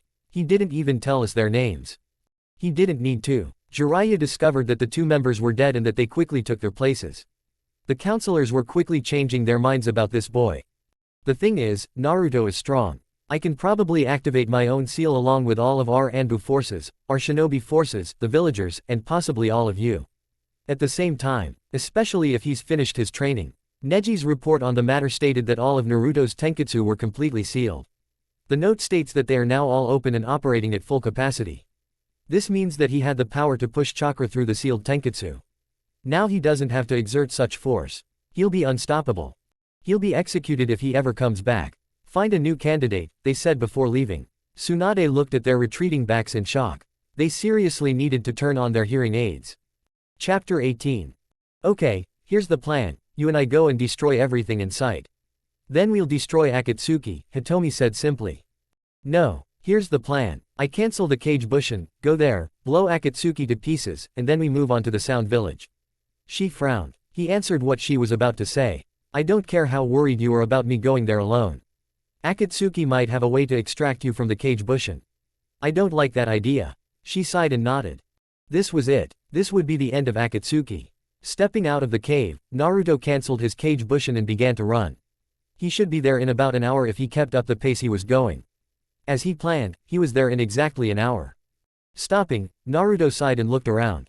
No guards or anything, he just hoped they were all there. Stepping forward, he entered the front door that led down a flight of stairs, into a cave much like Hitomi's, only smaller. And shorter. Personally, he was glad he didn't have to walk half a mile to get to the other end of the hallway. He kept walking until he heard voices. Using his chakra, he looked through the wall. There they were, the remaining 7 members of Akatsuki. Putting his plan into action, Naruto released half his weight and punched through the wall, immediately slashing Itachi across the eyes to prevent him from using his Mangekyo Sharingan on him. Kisame and Deidara both attacked him as planned.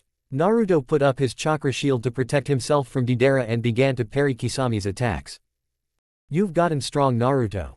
You've gotten weak, Kisame," he said, smirking as he thrust his sword into his shoulder. Kisame gasped in pain and switched hands, switching Samahata to his other hand. It was all the pause he needed before he pierced the man's torso with his sword and moved towards Zetsu without stopping. Kisame laughed at his arrogance before blood sprayed out of his mouth and his torso fell off his body. He was dead before he even hit the ground. Dodging the roots of plants and trees, he reached Zetsu and quickly placed a demonic seal on him. Kitsune Feiya. He released a stream of fire, leaving nothing but a black mark on the ground where the thing once stood. He noticed Hidan transforming and chopped off his head and limbs before crushing his head with his heel. Not wanting to take any chances, he also set Hidan on fire, thankful that he did it before he could transform. Naruto then turned to the figure hiding in the shadows and kicked the blue-haired creature, kicking his other foot into his head, causing it to explode in a mass of blood. Kakuzu was next on his list. Slicing with his sword, Naruto freed him of his backskin and masks. Throwing salt in the wound, the man took care of him for the moment as his cries of pain echoed throughout the lair. "You will need a power unknown to anything in this universe to destroy me," the leader said as Naruto turned to him. The clay bird was still bouncing off Naruto's shield. This guy couldn't take a hint. Naruto laughed. "I got it, but first, I want to play around a little." With that, Naruto released all his weight and sent chakra into his eyes to maintain his speed. However, when he did that, Naruto noticed something amazing. He stopped time. Thinking about it all, Naruto rethought it. He couldn't stop time just by letting go of the weights. Looking around, Naruto realized what was happening. He was moving so fast that it felt like time had stopped. He took a step and nearly screamed in pain. Naruto then realized that he was moving so fast that the force of the movement was causing damage to his body, just like Lee had when he let go of his gate. Adding a few 100 pounds to slow him down a bit, Naruto tried again. It still hurt, but not as much. Running up to the leader, he stabbed a handful of Senbon into painful spots. He wouldn't be having children anytime soon. It wasn't like he'd even survive. Walking around, he pulled all the rings off the fingers of the Akatsuki members. Somehow, the rings of the ones he'd killed were still in perfect condition. He gathered them up and stuffed them into a leather bag, pulling on the rope. He walked back to where he was originally standing and put his full weight back on. The leader gasped in pain. "Bet that felt good, didn't it?" he said, chuckling. Looking at the remaining men in annoyance, he realized that Hidan was somehow still alive, as his head was sitting on a charred piece of earth beneath his stump of a neck. "There are 5 men left. And it'll only take me 1 attack to get rid of all of you. Except you, Itachi. I need something from you." With that, he pulled a syringe out of his back pocket and uncapped the needle before loading Itachi and piercing his eye. His eyes snapped open and took on the Mangekyo form. Naruto filled the syringe a quarter full before putting the cap back on and shoving it back into his back pocket. "Now that that's over with, I'll give Death 5 lives, he said, sheathing his sword. The leader laughed. "And how exactly does that happen without drawing my sword?" "I'm not finished," he said, drawing his sword again. "When I sheathed this, I dipped it in the darkest pits of hell. Now, when I draw it again, it brings with it searing flames," he said, smirking, before handing his shield to Itachi. Deidara stopped his stupid bird attack and watched in shock.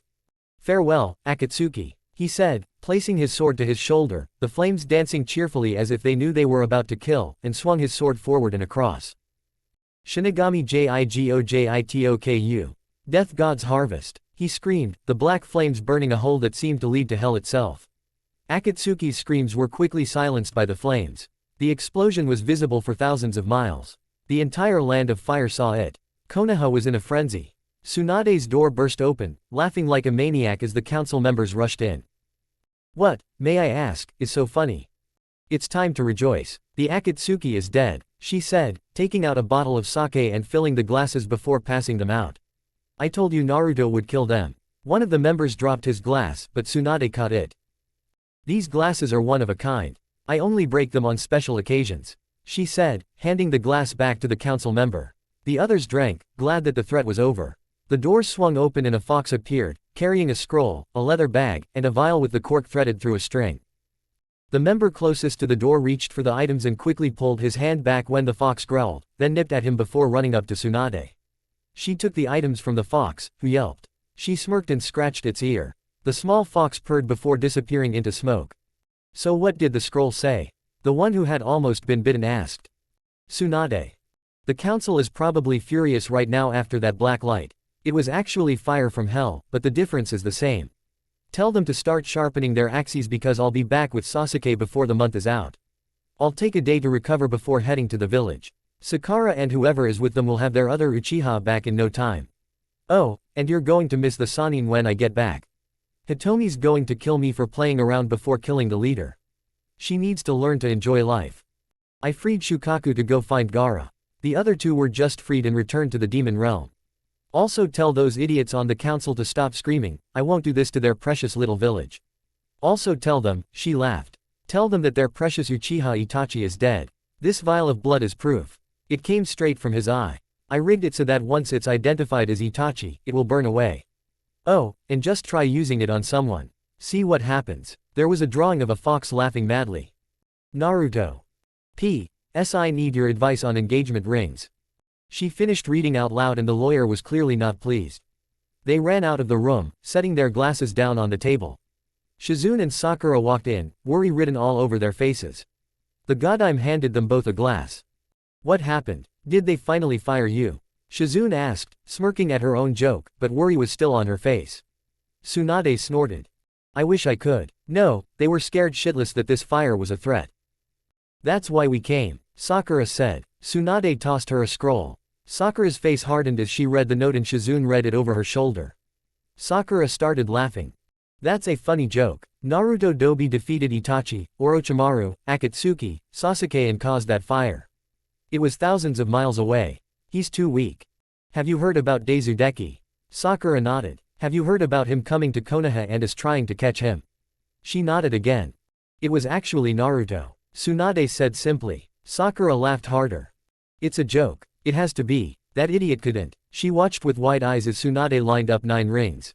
The Akatsuki rings to be exact. No, no way. She looked back at the scroll. And this, Hitomi. Who is she?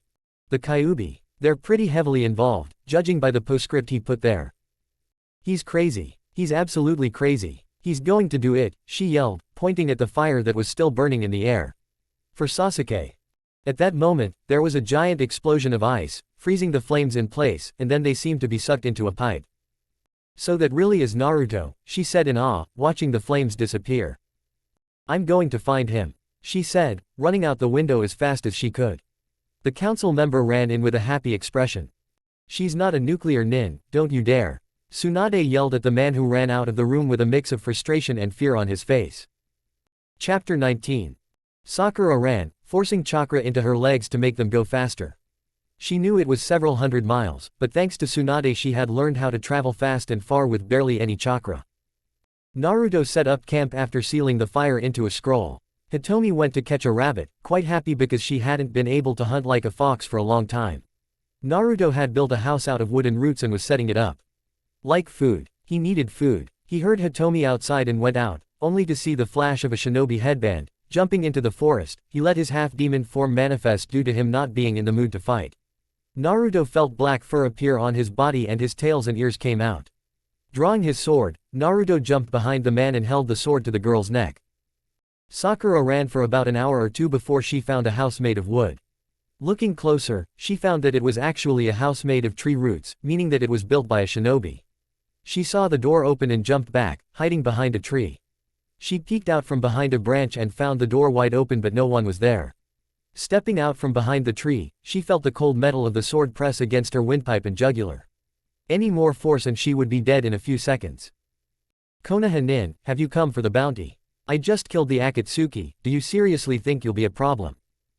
Dezudeki-sama, she asked, not daring to say his name. She felt him nod. I'm not here for the reward. I never even bought a bingo book. He dropped the sword and sheathed it before pulling it out again. It was burning with black flames. See those flames? She nodded slowly. If you lie to me, those flames will burn your body and drag your soul to hell. She felt a chill run through her body at those words. Naruto was no longer that carefree little child. That was for sure. That's Sakura Haruno. Naruto almost dropped his sword, but he gripped it tighter. There was no point in setting the forest on fire. Sheathing his sword, he pushed her away. You're no threat no matter how strong you become. Why are you bothering me? I won't have your precious Sasuke for a few more days. Sakura growled in frustration and punched him in the head. I'm not here for him. She threw a punch, just like Tsunade had taught her. However, Naruto didn't even blink. Her fist connected, but he didn't even budge. As I thought. And I almost wasted my chakra putting up a shield. He snorted. It doesn't matter, I can't waste any more chakra. She blinked in surprise. How can you not waste chakra? You should have an endless supply. And I do. Her eyes widened. You're not really a dobi, are you?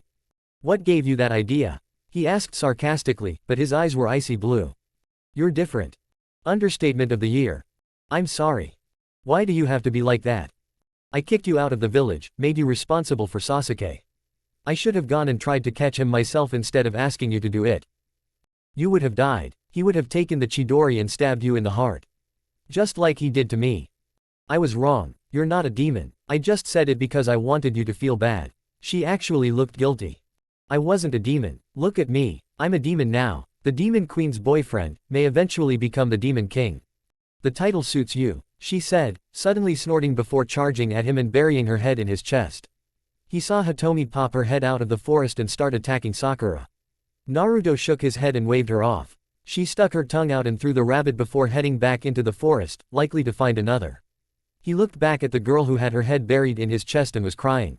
He sighed slightly. He always had trouble with girls crying. Naruto placed his hand on her back and stroked it. It's okay. He said quietly, not really sure what to say. She simply shook her head. No, sniff, it's not. Sniff. A sob escaped her lips before she continued. It's all my fault, sniff, that you left. You did me a favor. I wouldn't have gotten this strong if I hadn't left. Hitomi trained me in ways that would have gotten me kicked out of the village anyway. Plus, they've been looking for ways to kill me for ages now. What's going to really piss them off is when I take over as Rokudaime. He said, smirking. She gave him a small smile before pulling back and looking him over. I already commented on your growth. But you've really changed. She reached up to scratch his ear. He tried to hold back a purr. She reached for one of his tails, but he yanked it away. Unless you want her to purr with the almighty Dezudeki, don't do it. She rushed over and grabbed it before petting it. It's soft. Holy shit, you actually purr. She said, laughing at the peaceful expression on his face. Hitomi was suddenly behind her, her own sword at Sakura's neck. I'm the only girl who can touch his tails. Drop it, she said threateningly. She let go of the tail and Naruto stopped purring. That's my girlfriend, Hitomi. He said, pointing at her. She bowed. Naruto retracted his fur. Konnichiwa Hitomi-sama. Just Hitomi. The last time I called her that, she almost killed me, he muttered, knowing Hitomi would hear him. Shut up, Keith. Keith. Aw, what a cute name. She said, petting Naruto's head. He tried to bite her, but she pulled her hand away. Yeah, Keith is such a cute name. Can I call you that now, Dobi? A giggling voice said. He turned to see Orochimaru and Sasuke emerging from the trees. Naruto sighed and made a hand seal. The house sank back into the ground. Chapter 20. I don't suppose you came for dinner and a movie before quietly returning to Konoha, did you? Sakura looked surprised. How could he speak to them so casually? Hitomi grabbed Sakura's hand and pulled her away. Naruto's tails and fur reappeared. This time, claws also flew out of his fingers. Okay, then let's have a laugh, he said, smirking. 2 one-on-one matches. Sakura gasped, thinking she was being dragged into this. I'll go against Orochimaru, and then I'll go against Sasuke. Sasuke smirked. Great. But first, he motioned for Hitomi to come over. She ran up to him and took the syringe he handed her. He held his eye open as she inserted the needle into it, injecting half of the blood from the syringe into his eye, then repeating the process with the other eye. Naruto smirked. I now possess Uchiha Itachi's Mangekyo Sharingan, thanks to the Yondaime's blood that flows within me, which has a bloodline. Sasuke stared at him, eyes wide. I take blood from a bloodline, I gain a bloodline. Where did you get my brother's blood? With a syringe, right before she died, Naruto said, smirking sadistically. You're lying. How could you? Because I am Deizudeki. Naruto said, drawing his sword. Orochimaru smirked. Deizu Karaikako. I am proud to see it, Orochimaru said, clearly mocking him. Hitomi. She nodded and disappeared in a puff of smoke. Sasuke, I believe that Sakura will be able to support you and you won't try to kill her. He sighed and nodded. If she tries to hug me, she will die. Okay. Sakura frowned at Naruto, but walked over to Sasuke and sat down. He sat down next to her. This will be interesting, he said, smirking. She nodded. Naruto activated his newly acquired Sharingan and looked at Sasuke. Don't try to copy my moves, Sasuke. They can't be copied, not even with the Mangekyo Sharingan. Sasuke sighed and deactivated his Sharingan. Sakura stood up. Start, she screamed, jumping up to her place next to Sasuke. Orochimaru smirked and immediately placed a 5-pronged seal on him. Naruto simply laughed. I'm not using her chakra, he said, smirking before removing the 5-pronged seal. Orochimaru growled and pulled out his own sword. Naruto pulled out a scroll.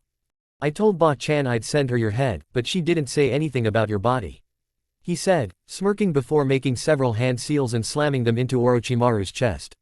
He wheezed before he visibly aged. Namely, aged by 19 years. He would have to thank Kakashi later for giving him those years. He looked over at Orochimaru and chuckled softly. Dude, you're not aging well. That reminds me. Guess how many years I'm going to live for? Go ahead and guess. The Jeopardy music which I don't own started playing. 85. Wrong. 12. What the, wrong. I give up. Can you say a few good Malinis? Orochimaru screamed like a little girl and started throwing a tantrum. Sasuke stared in shock. After all this, Naruto was still stronger than him. After all the training and hard work, but it was obvious that Naruto was just playing around. Sasuke jumped up, startling Sakura who had forgotten about his presence. How are you still stronger than me? He screamed. Naruto's eyes turned cold as ice. I had a kitsune fang filled with blood and laced with venom that naturally came from the fang that pierced my heart. Then my eyes, ears, nose, and esophagus were destroyed and my body slowly grew them back. This was after all the proteins in my body were replaced with demon proteins. After that, I was trained with several 100,000 pounds. And this was with my tenketsu sealed. Sasuke's eyes widened. In the end, they all opened up, giving me access to a bottomless supply of chakra. I almost died just trying to gain control of it, he said, smiling sadly. Sasuke looked on with hatred. But Sakura looked on in shock. All this just for recognition. He almost died, and they wanted to try and execute him. That's when Sakura understood. That's why Tsunade was so calm about them killing Naruto. Because they couldn't. He was invincible. Naruto turned to Orochimaru. You're dead, he simply said, sheathing his sword. He then pulled it back out. It was burning with black flames. Now, if I activate the same technique I used to destroy Akatsuki, everyone and everything in this area will be destroyed, and I don't want that for fear of being redundant. Orochimaru smirked, thinking that he would manage to survive. Kuchiyos, Edo Tensai. Orochimaru said as a single coffin rose from the ground. It had the kanji for 4 on it. Naruto gasped as he realized who it was for and removed the weight seals. Orochimaru had cast a seal to restore the 4th's appearance but couldn't complete the seal needed to remove his emotions because he no longer had his arms. Or hands for that matter. You won't do this to my father. I refuse to fight him. Naruto roared as he gasped in pain from moving without his weights. Orochimaru stared at him in fear. He had just lost his arm again and hadn't seen Naruto move at all. Sasuke couldn't even see him move. How did you activate your gate without casting a seal? Sakura asked. Naruto smirked. Because I didn't use my gate. It was from the several tons of weight.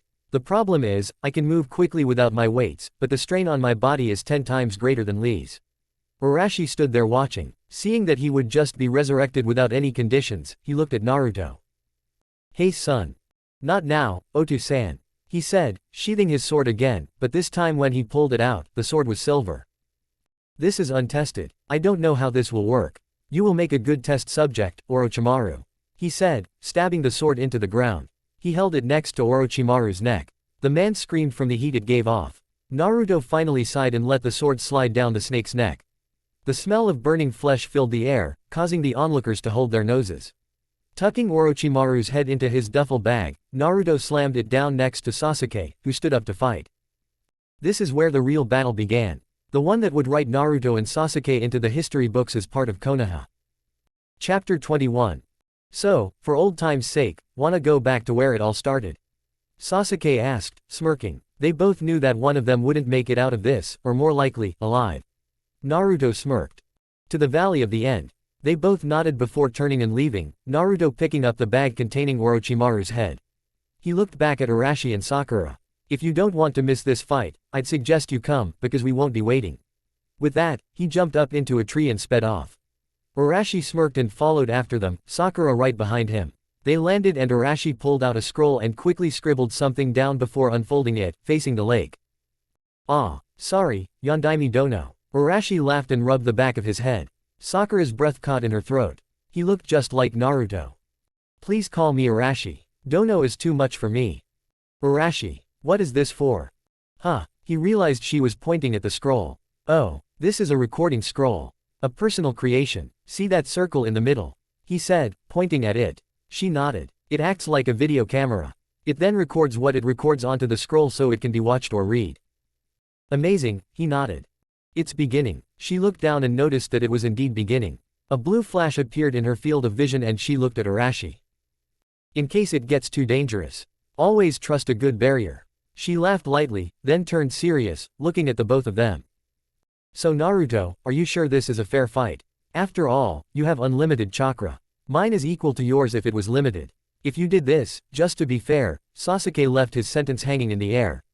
Naruto took 2 fingers and poked himself in certain spots in his stomach.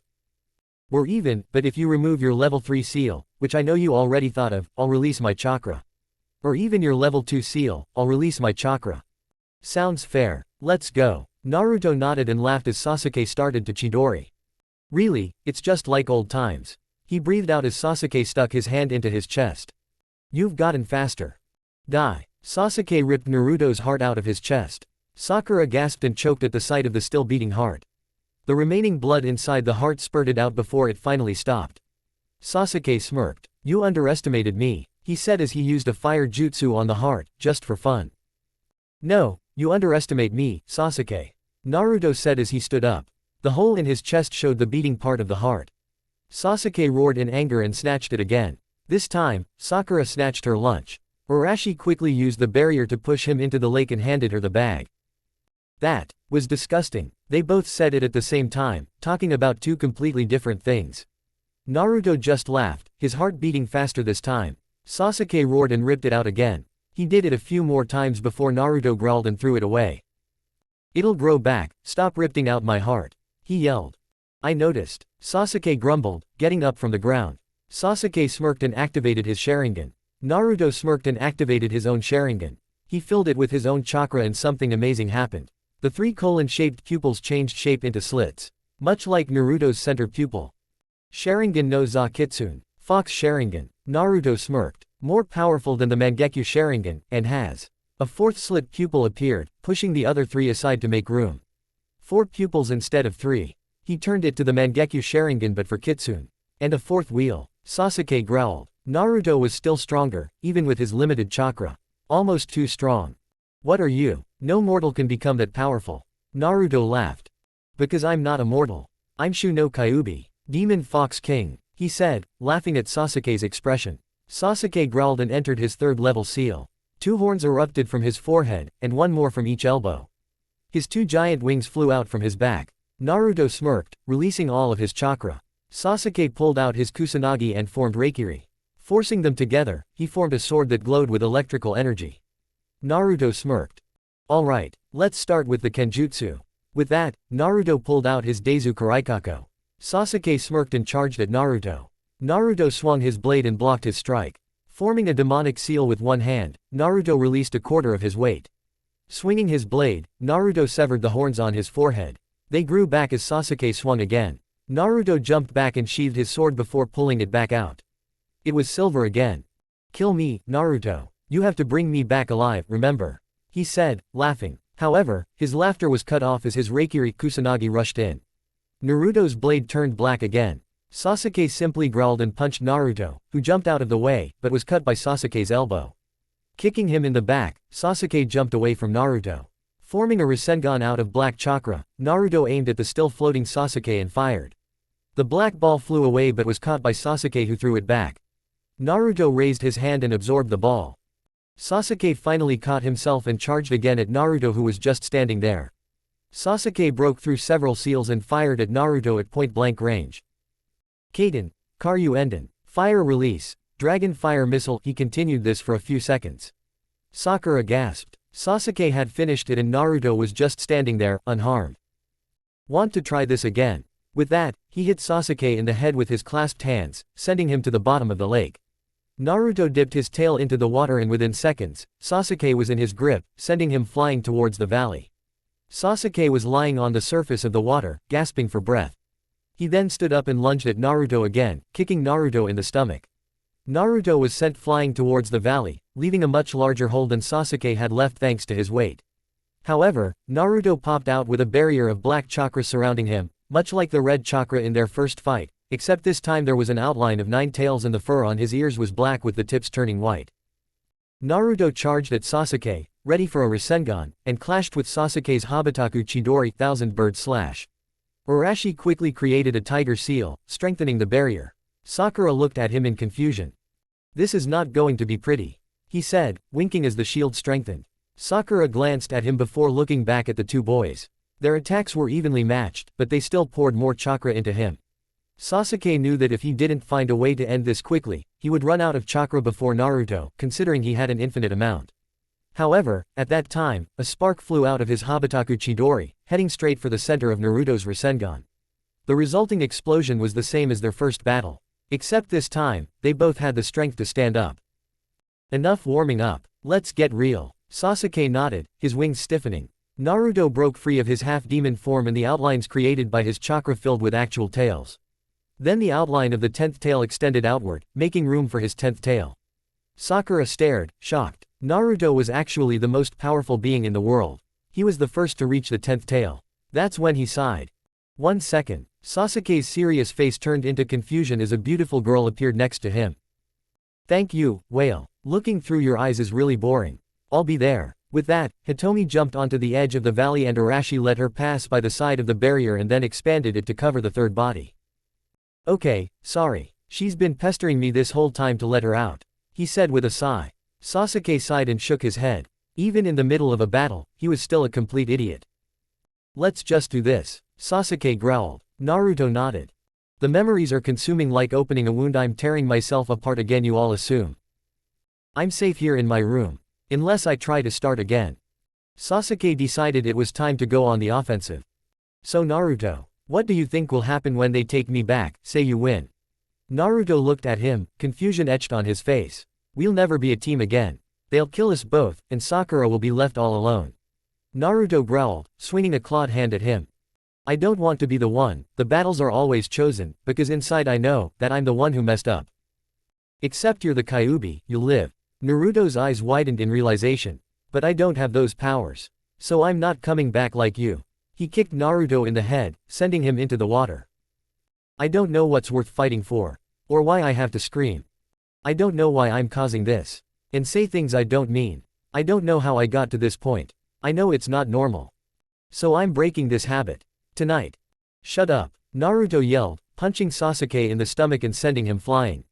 Sakura stared at him in shock. Sasuke was right. They won't kill you. They'll kill the demon by saying you had a good reason to leave.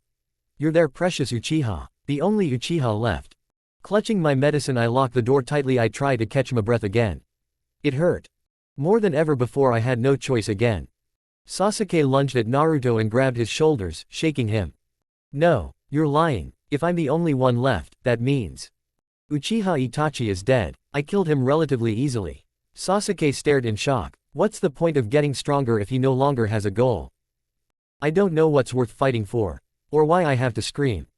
But now I have some clarity. To show you what I mean. I don't know how I got to this point. I'll never be okay. So I'm breaking this habit. Breaking the habit tonight. You took away the only reason I had to live," he said, tears streaming down his face. "Why do I have to live now? What is the point of my existence? To fight you and die?" Sasuke screamed. Naruto growled. Sasuke shook his head. "No, wait, if I beat you, Then I'd basically be beating my brother and his conqueror. Sasuke smirked, showing off his madness. I'll paint it on the walls. Because it's my fault. I'll never fight again. And this is how it ends. Naruto roared at his own stupidity. You're an idiot, don't you know? You never stood a chance against your brother. You don't have the power to kill him. You've killed me so many times but I can't die, you know. He screamed. And then Sasuke realized something. Wait, I killed you. That means I killed my best friend. Sasuke started laughing like a maniac. Naruto's eyes widened in realization. How could he have been so stupid as to let Sasuke kill him? Sasuke's eyes spun, the colons of his eyes turning into a big pinwheel. I have one more flag. You only have 3, Sasuke smirked. That's more than enough to send you to hell. I don't know what's worth fighting for. Or why I have to scream, but now I have some clarity. To show you what I mean, I don't know how I got to this point. I'll never be okay. So I'm breaking this habit. Breaking the habit tonight. Naruto screamed and drew his sword, cutting the seal and removing it from Sasuke's back. Naruto then took the scroll and sealed Orochimaru's skin and chakra from the heavenly seal into it. He sighed and shook his head. Great. Sasuke now had the Mangekyo. Just what he needed. Picking up Sasuke's now unconscious body, he stood up and released his third demon form, transforming into his half-demon form. Tailless, but he still had his long kitsune ears. Let's go home, he said, throwing Sasuke over his shoulder. Hitomi grabbed Orochimaru's duffel bag, so named because it contained his head, and they set off for home after Arashi stopped the recording scroll. Sakura looked at him fearfully as they ran. Don't look at me like that. I had to do what I had to do, he said, mistaking her face for one of anger after he slowed down enough to keep up with her. I know. I was harsh because I was trying to talk some sense into him. He deserved it, she said, stepping a few inches away from him and jumping to the next branch. He looked at her in confusion, then realized what was wrong. I scared you. It wasn't a question, she nodded. I'm sorry, but a demon isn't cute or fluffy. Even Sasuke didn't scare me. He's a demon, or he was with that seal. But you, I saw you angry. I saw you angry. I can live with that. But then, you weren't just angry, you were furious. Not to mention you're officially the most powerful being on the planet. Or in the universe, he sighed. I know. It's scary to think that that little idiot of a child is so powerful now. And you don't even look 16. How did this happen? We were both the same age when you left. Are these your Kyuubi powers? He smirked. No, I have a deal with death that was made when I took this sword. I didn't even know about it until I killed Akatsuki. If I killed Jigujitoku with Shinigami, no matter how many lives I give him, he will subtract that many years from my age. She watched in awe. If this continued, he would be able to stay at a certain age without aging. And there were so many enemies around that he would never age. But I don't want to kill unless I have to, he said as if he had read her mind. Sighing, he saw Konoha coming into view. Time to face death. Naruto stopped talking to her and instead addressed everyone. Otu-san, disguise yourself as anyone. I don't care who. Just not yourself. I'm going straight to Tsunade's office. I'll have to move somewhere where I can't be seen, and if I come with you, I'll get caught. He told Sakura the last part. They both nodded and Naruto took the bag Hitomi handed him and then dispelled it. Quickly casting a seal, he took off at a speed that neither of their eyes could keep up with. Chapter 22. Tsunade sighed. Naruto had been gone for what felt like an eternity. Of course, she didn't mind. She had all the time in the world at the moment. But she missed her little brother. Just then, the door opened and slammed shut, but the room was empty. Standing up, she looked across the table to see Naruto sitting on the floor, breathing heavily.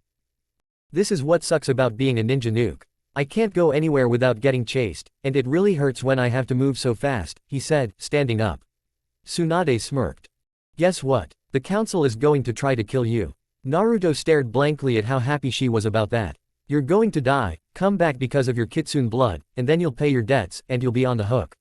She tossed him a small bottle of sake, to which he smirked. I needed a drink. Oh, by the way, I need to see a lawyer. She looked at him sheepishly. He picked up the duffel bag and Sasuke. I changed my mind about sending them because someone else might take credit and I'd be left with my head on a tree stump. Tsunade smirked, downing the entire bottle in one gulp. It was about the same size as the one she accidentally gave to Lee. They're in a meeting right now to decide what to do with you. She laughed. Their best idea is to send a group of ninja hunters disguised as genin to try and kill you, thinking you'll underestimate genin. Naruto started to laugh. He then smirked and activated his Sharingan no Kitsune. She looked into his eyes and gasped. How did you get that? She screamed, he assumed in joy, and jumped over the table to get a better look. She pulled his eyelids open and looked, turning his head at different angles. I'm guessing it's Itachi. Naruto nodded. You can do Mangekyo. Naruto nodded again and activated it. She gasped. Amazing. It's like a pinwheel with 4 blades. She said before stepping back and looking at her watch. They're going to leave in 10 minutes. Tsunade was in Hokage mode again. The door opened and Sakura and the Cloud Ninja walked in. Tsunade looked at them in surprise. Fine, you can throw it now. Naruto said, smirking. The Cloud Ninja disappeared in a puff of smoke and the Yondaime stood in his place. Tsunade gasped before grabbing him. Arashi grunted as they hit the floor. Tsunade, can you come with me? He said, looking down at her, amusement clearly evident on his face. She looked confused and shocked. Confused as to why he wanted her to come with him and shocked that he called her Tsunade.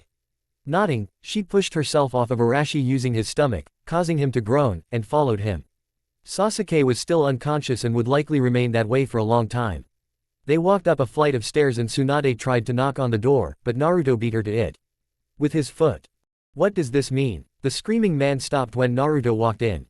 Why are you so angry? I knocked. Just with my foot. Naruto was grinning sadistically. Tsunade didn't know when he had shown his kitsune traits, but now he had fur that looked very soft. She had to restrain herself from touching it. The counselor was speechless, but he still caught the duffel bag that was thrown to him. These are my bartering tools. I want to use them to soften my punishment. They still didn't notice Sasuke, as they stared in shock at Orochimaru's face, distorted by his scream. TT Tsunade. The man screamed, clutching his head. Please identify this. It's probably a fake. Tsunade nodded and caught the bag that was thrown to her. So that's why he wanted her with him. I see you've lost control of your fox. Naruto smirked. Time to win a Grammy. Oh yeah, I lost control and had to go through a long and rigorous sealing process that eventually sealed it, but I can't subdue the traits without genjutsu. Naruto then pushed all of their papers off the table and placed Sasuke on it. And here's your precious Uchiha. He didn't bother lowering his head and it thudded loudly when it hit. You killed him. Someone yelled from the top of the steps. He's just unconscious. Liar. Tsunade. Check him too. Tsunade growled, but threw the head at the talkative lawyer. This is real. It's the melted stump of Orochimaru's head. She pressed the head to Sasuke's chest. And yes, Sasuke is alive. Someone in the corner upstairs, who had been silent until now, suddenly spoke up. So that chakra spike I felt earlier was Sasuke. Naruto laughed. It's good to see you've actually accomplished something, Neji. I always thought you'd make a great council member. But no, that wasn't the chakra spike. I somehow lost my temper and sent it flying several feet towards the valley of the end. Neji smirked slightly. The beginning and end in the same place. How appropriate. I see. Yes, you brought back 2 nuclear nin, and you yourself are one of them. So you essentially brought back 3 nuclear nin, all S-class. That's very impressive. For that, I'll let you choose how you're killed. I want an axe through my stomach. He answered instantly. And I don't want to be kept in a cell either. I'd like to be able to move around the village freely and spend time with my father. Your father is dead. Naruto smirked as another figure walked through the door. Hey Tsunade, where do you hide your sake? There's a secret compartment under the table. Okay, thank you. And with that he was gone, leaving the Konoha Council in shock for the 3rd time today. Want to reconsider this? Okay, the leader said angrily. I'll accept all your requests. I'm not finished. I want Sasuke to walk free. He'll be returned to genin status, without charges. The lawyer nodded. Okay, it's done. Your execution will take place on the 15th at 3 o'clock. Naruto nodded before taking his bag back, and Sasuke. I'm going to stuff Orochimaru's head and use it as a trophy. He announced as soon as he stepped through the door. Tsunade smirked at them triumphantly, turned around, and walked out. After they were out of earshot of the room, Tsunade turned to him to ask a question, but Naruto, who was shaking his head, immediately clamped his lips around hers before leading her back to her office. He placed his usual seals on the room before turning to her. Can you explain it again? You've lost me, Tsunade said. I'm being executed on the 15th at 3. Sakura and Shizune gasped, and Arashi's face fell. But that's in 2 days. Sakura exclaimed, standing up. I know, Naruto said, his voice still optimistic. How can you be so calm about your own death? Because that's not going to happen. I'll die and then come back. It's quite simple, really. So why did you want an axe stuck in your stomach? You said it like you had it all planned out. Naruto's expression hardened. I know, he paused. And that's all you need to know. If I tell you, well, I don't know what you'll do, so I'd rather not tell you. But I need you guys to act like I'm really going to die. In fact, now that I think about it, there's a small chance I really will. He said slowly. Sakura was about to say something, but was interrupted. Hey, Keith, you do realize you proposed, right? Several times. What? Everyone stared at him. It's Hitomi. When did you propose? Naruto's eyes widened. You can. Yeah, they can. I'm projecting myself. You don't like it, tough guy. But you've been calling yourself the Demon King quite a few times lately. However, that suggests you're married to the Demon Queen. Right now, you're still a court jester. The girls all started giggling, but Arashi burst out laughing. Shut up. Naruto's face was a deep red. Oh, it's okay, Keith. But you still have a little problem pretending to be married to me. You're not. Naruto sighed before punching himself in the head and passing out. He stood up again in Hitomi's bedroom. Okay, I'm here, but I'm still not proposing. I'm just not ready, he said with a sigh. She grabbed it. I wanted you to be here. Thank you so much, Keith. He looked confused. For what? No reason. About 15 minutes later, Naruto sat up. Okay, sorry about that. She was going to keep embarrassing me until I went to visit her. Just then, the eagle of the sand village knocked on the window. Tsunade opened it and reached out to take the message, but the eagle flew over her and dropped its message to Naruto before flying out the window. He broke the seal and read it before setting it on fire. It seems Gaara and Shukaku have successfully combined. He has gained full control over his sand again. Tsunade nodded. And this time, it seems Shukaku is letting him sleep. That's definitely an improvement. Tsunade nodded again. Okay, I'm done. I'll be heading to my apartment. He caught the keys Tsunade tossed him. It's clean and there's fresh food supplies. Of course, the genin had to file a few work orders after the mission, which was later declared an S-class mission. Tsunade said, shaking her head. Even some of the Anbu couldn't get in. But they finally cleaned it up and just restocked it yesterday. Naruto nodded and started to leave before popping his head in again. Do you guys want to come over for food tonight? I can cook. Everyone nodded. Invite Kakashi too if you see him. Arashi stood up and followed him, swaying slightly from the sake he'd been drinking the entire time they talked. Chapter 23. That night, Naruto cooked his best meals. Everyone came, Kakashi on a rope held by Tsunade, which was attached to a rather awkward spot because he was late. They ate. Everyone seemed amazed by the fact that he could cook and they were happy to have an old comrade back. Oh, Kakashi, I almost forgot. I owe you for the old age you gave me. Here. He tossed him the newest book, Ika Ika Tactics, that hadn't been released yet, a copy of which he had gotten thanks to his connection with Jiraiya. Kakashi almost fainted, but immediately began reading it. Naruto walked into his room after everyone had left and plopped down on his bed. Happy to be back in his own home, he quickly fell asleep. The next day, he got up and made himself breakfast before he got bored. Yeah, being home was boring, and it was getting even more boring this way. Suddenly, Naruto had an idea. He released his full Yukai form, and in his place stood a short three-tailed fox. Short, that is, for a Kyuubi. In fact, he was about shoulder-high on the Yondaime on all fours, which is where he stayed because it was too painful to try to walk on his hind legs in this form. His belly fur was white, as were the tips of his tails, but the rest of his body was covered in black fur. Going through the seals in his head, Naruto released Hitomi in her demon form.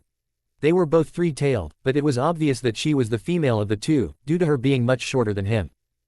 Oh my god, aren't we handsome today? Hitomi thought as she walked around Naruto, and the thought passed into his head. I'll try. And with that, they both left, with no other reason than to cause a panic in the village. As they walked through the streets, adults screamed, and one grabbed his child by the neck and threw him headfirst through a closed door, trying to get inside as quickly as possible. The Anbu that knew Naruto laughed their heads off at the villagers' reaction. The council ordered Tenten and Ino to keep an eye on everything Naruto did. None of the Kunoichi wanted to be Anbu, so they stayed as Junin, but they were still given Anbu missions sometimes. One kid finally ran up and jumped out of Naruto's back. Naruto just kept walking until the kid pulled out his hair. Naruto then howled and threw the kid away, who Tenten caught using kunai and a net. Sorry, Naruto said. He was there but it was hard to hear. He pulled out some hairs. Tenten nodded and put the boy down and disappeared. They continued walking down the street until they ran into Kiba. Ooh, two big foxes. Must be stupid and dumb. Hitomi roared and almost ripped his leg off. Naruto had to grab her to get her to let go. Kiba stood up and limped around the two, looking them over. I can see why the fox demoness likes you, he said with a wink. Naruto growled and was about to finish Hitomi's job, but Kiba held up his hands in a show of innocence. I'm kidding, he said with a small chuckle. So why are you two like this? Naruto transformed into a human and stood up. Have you seen the villagers? They're in shock. I haven't had this much fun since Hitomi told me to test my powers in Oto village. She didn't really let him, but it still scared Kiba. Who's Hitomi? Hitomi had also transformed into a human. I'm Hitomi. Ah, the almighty Kyuubi. Nice to meet you. Kiba bowed, sarcasm screaming in his voice. Naruto growled and slammed his fist into Kiba's face. Kiba soared into the nearby training grounds and flew through a good handful of trees before finally stopping. Naruto caught up with him. Don't pick on me. I'm in a bad mood. Some kid pulled out a clump of my hair. Kiba just laid on the ground. Naruto sighed and healed his broken jaw and other minor injuries. Besides, my execution is kind of ruining my mood. Kiba sat up and stared at him with wide eyes. You mean to tell me that you brought back Orochimaru, Sasuke, and surrendered to them, and they still want you dead? That's not right. No, you think so. Anyway, it's on the 15th at 3. If you want to come, go ahead. I'd advise you to. With that, he reverted to his fox form and wandered down the street. Eventually, he got bored and reverted to his human form. He went to Ichiraku's and ate ramen. In fact, he almost emptied it. I heard they're going to execute you, Chuki said sadly. Yeah. And you're okay with that? Nope. You're not going to try and run away or anything. Nope. Why? I have a reason. Chuki sighed and set another bowl in front of him. He went to see Hinata at the Hyuga estate. Hanabi was still the royal bitch, she was just older. What a cute kid. She needs to be beaten with a big rock, Naruto said as he watched her go. Hinata laughed. He left and found Rock Lee as he was leaving. Lee challenged him to a fight which left them both on their backs, breathing heavily. A few more fights later and the sun was setting. After dragging himself to the hospital, he decided to visit Sakura. Somehow they had become good friends when she visited him. She apparently got an office and wasn't running around anymore. Hey, she said when she saw who he was. Then she groaned when she got a better look at him. What did you do? Well, I met Lee and things kind of went downhill. Why aren't your kitsune powers helping? They had to fix an arm full of broken bones and Kiba, he said, rubbing the back of his head. She sighed and motioned for her shirt to be taken off. And so it did, and she healed his battered body. That's it. Where's Sasuke? Right across the hall. He just woke up this morning. Naruto nodded and walked down the hall, Sakura following behind him. Hey, Tem, Naruto said, smirking. Sasuke smirked. Dobi. How do you feel? Like I was punched in the valley of the end and then had part of my shoulder cut off. Why? Just curious. By the way, why did the seal remain after Orochimaru died? Sasuke frowned. Because of the backup plan we came up with if he ever died. I connected my chakra to the seal and that made it stick. Naruto nodded, showing his understanding. But the madness disappeared when you removed the seal. Plus, with Itachi gone, all I have left to live for is to rebuild my clan. He sat up, looking at Sakura. Can you help me with that? She growled and punched him in the top of the head. After what I've been going through. He nodded. She kicked him in an awkward place. I'll get back to you with an answer. She turned and walked out of the room. Naruto rolled. Ah, that's funny, he said, wiping away a tear. And what's my sentence? Sasuke asked suddenly. You don't have one. Sasuke snapped his head around and scanned Naruto's face for any humor. They're going to kill their demon child, but they just can't kill their Uchiha prodigy. I'm an Uzumaki prodigy, he added, pouting. You're the only Uzumaki left. I know, that's why I'm the best of the Uzumaki clan. Sasuke stared at him before laughing. Naruto started laughing right after Sasuke did. This was the sight Tsunade, Shizune, and Sakura had come to see. Tsunade simply shook her head and walked away, heading to the next patient. Hey, Sasuke, look. Tsunade is losing her temper. They laughed again at his stupid joke. And what is your verdict? Sasuke asked. Death, tomorrow at 3. Sasuke frowned. Just then, the head counselor poked his head into the room. Oh good, you're both here. Sasuke and Sakura, I'm proud to announce that you're both being promoted to the rank of Sannin. Hey, what about me? I'm the most powerful being on the planet, more than enough to defeat the old and new Sannin combined. Naruto said. Sakura and Sasuke nodded in agreement. For the next 24 hours, that's true. However, after that, we'll be replacing you. Isn't it funny how these things work? Sasuke jumped up from the bed and punched the man in the face. Naruto held him back from doing any more damage while Sakura treated the man's face. I'm guessing the seal is still a little lingering at your discretion, Uchiha-san. With that, he turned and walked out of the room. Speaking of my seal, what did you do to it? The medics can't close it. Sasuke said, turning to Naruto. Naruto sighed. I was afraid of this. My sword must have burned into the wound. I can fix it. With that he ripped the bandage off of Sasuke's shoulder, making him gasp. He hated the sticky stuff on bandages. Naruto used his tooth to make a decent-sized hole in his thumb, causing blood to gush into the wound. And before you ask, no, this won't do anything other than heal you. The blood will flow naturally and then you can wash it off. Sasuke sighed as the pain in his shoulder finally subsided, but gave Naruto a weird look after he finished his sentence as Naruto turned on his heel and walked home. Epilogue. Naruto sat down and watched TV. Before he knew it, he was awake with the TV still on. Looking at the clock, he saw he had 3 hours left to live. Getting up, he went to the bathroom and took a shower. He didn't put on a shirt and only put on his pants. Naruto didn't want blood on his shirts or them getting cut in half for that matter. He looked at his watch and found that he still had 2 hours left. Although he didn't show it, he was scared. Really scared. What if I don't make it in time, Hitomi? You're a full-fledged Kyuubi now, Keith. You don't rely on my powers anymore. You haven't used them since you started training, Naruto sighed. I'm still scared. Anyway, Sakura wanted me to take her. He suddenly thought, trying to distract himself from the topic. Turning towards the door, he headed towards the Haruno residence. After knocking, the door opened and her mother turned her head towards the stairs, shouting her daughter's name. Sakura came up behind her. Ready to go, Naruto? Yeah. How can you two be so happy? You're going to die, the older Haruno asked, nodding her head towards Naruto. Just wait until the execution. You'll see. She nodded and they walked towards the town square. They got there and the stage was already set. A large tree stump with an axe leaning against it. Sakura got a seat in the front row and Naruto laid down on the stump. I'm going to cut my stomach in half for fuck's sake, Naruto sang softly. This is not even funny, Naruto. She yelled at him. He just giggled. Sasuke came in next, followed by Kiba and Hinata, Tsuki and Ayame, Shizune, Tsunade, Ino, Tenten, Lee and the rest of the Rookie 9, followed by their senseis. Finally the counselor and the executioner showed up. They pulled out some shackles and tied Naruto up. The villagers started to appear and take their places on the brown metal chairs that were placed prominently. Some had brewed beer in celebration, and Sakura even saw one man setting off fireworks. Today, Uzumaki Naruto will be executed for treason, resisting arrest, assaulting a fellow soldier, assaulting civilians, assaulting council members, going AWOL, assaulting the head of the Hyuga, and murdering a Konoha ninja.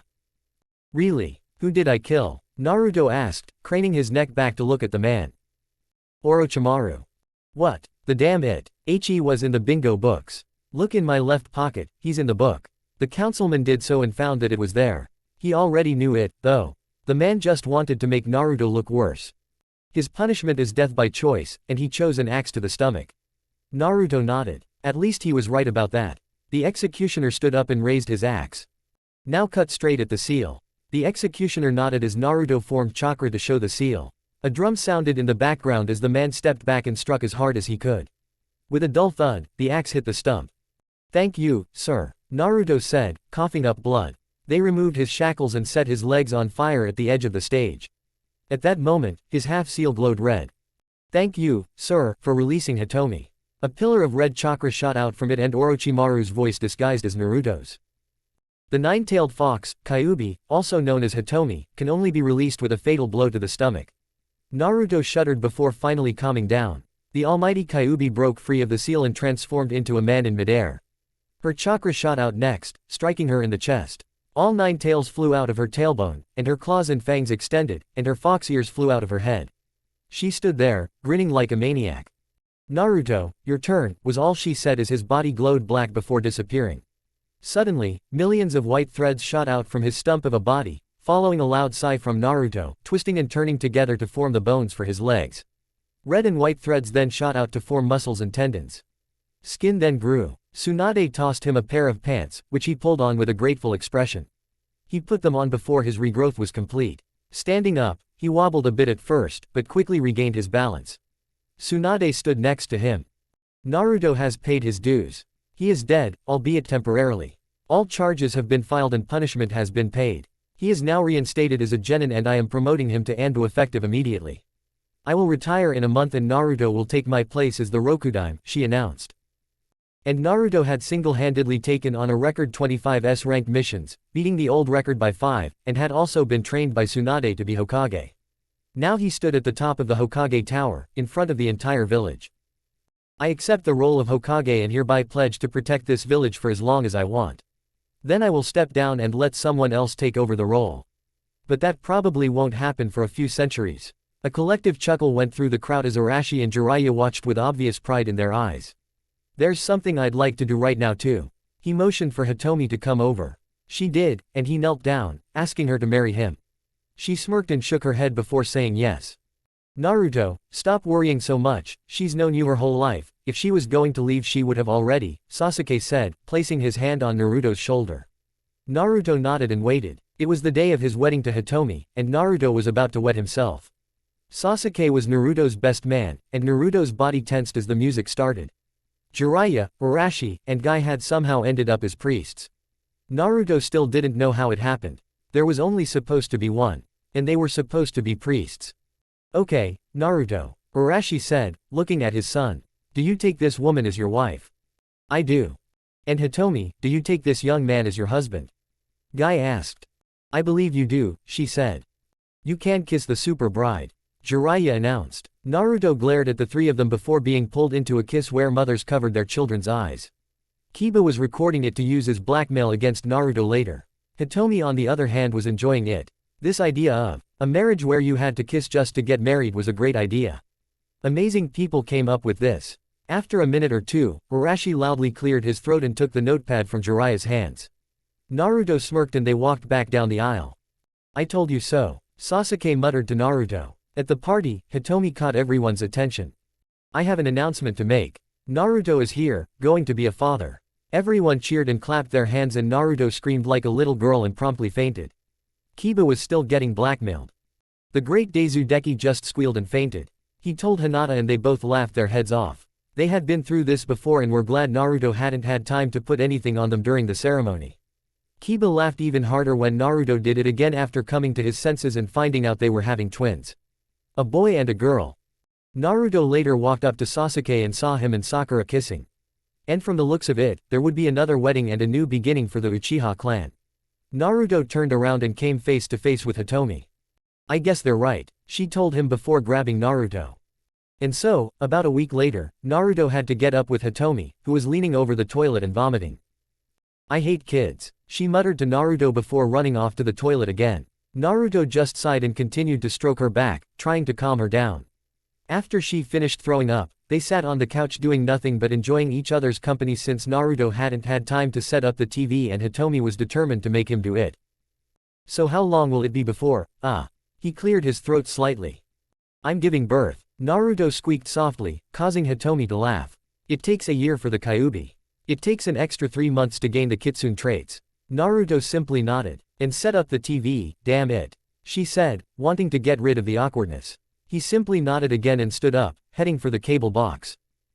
Over the next few months, there were at least 100 attempts on Hitomi's life.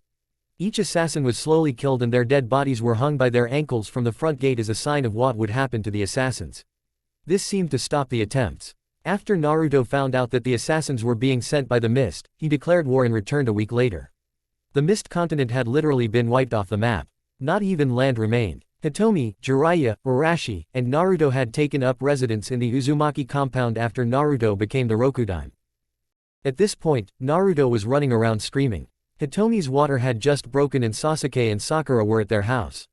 Sakura had said that she would give birth to both of them and Sasuke was there to provide moral support. For Naruto, he was freaking out more than Hitomi, who seemed completely calm. Sasuke finally punched Naruto because he wouldn't give in. After this, Hitomi held a girl and Naruto held a boy. They both had kitsune ears, claws, elongated fangs, and a tail. After a while, they passed out and Naruto held his daughter and Hitomi held her son. The girl was named Rent Water Lily and the boy was named Jiro. Naruto had 2 swords forged. One like Hitomi's for Ren and one like himself for Jiro. They grew up as normally as a shinobi could. Naruto would sometimes be gone for weeks at a time and come home battered and bruised, saying that his healer was faulty because it always wore out after setting a few broken bones. And so the legend of Uzumaki Naruto and Uzumaki Hitomi comes to an end. And it's a happy ending. And, yeah, a bit of a sappy ending, I know. Well, it's the end, guys. I don't know if there will be a sequel or not, I've lost interest in it. I'm not quite done with it, but unless I really get into it, you won't get a great story. Anyway, what am I babbling about? It's done. WOOHOO, first story I've ever finished. I want to thank all my reviewers. I'd write your name, but there are too many. There are no words to describe the pride I feel every time I look at all the hits and good reviews I get, so I'd like to thank everyone who reviewed and read. This chapter is for everyone. If I ever make a sequel, it will probably be a little different from this one. Maybe a little darker. If anyone else is interested in my other stories or if I release a sequel, want to know when, author, let me know. Oh, and for those who like Kairi Sora KH fanfics, I'm probably going to have to write one of those because I have a plot that won't go away. In fact, it's already started writing itself. So once I get this written down and out of my head, I'll probably finish this sequel. Or vice versa.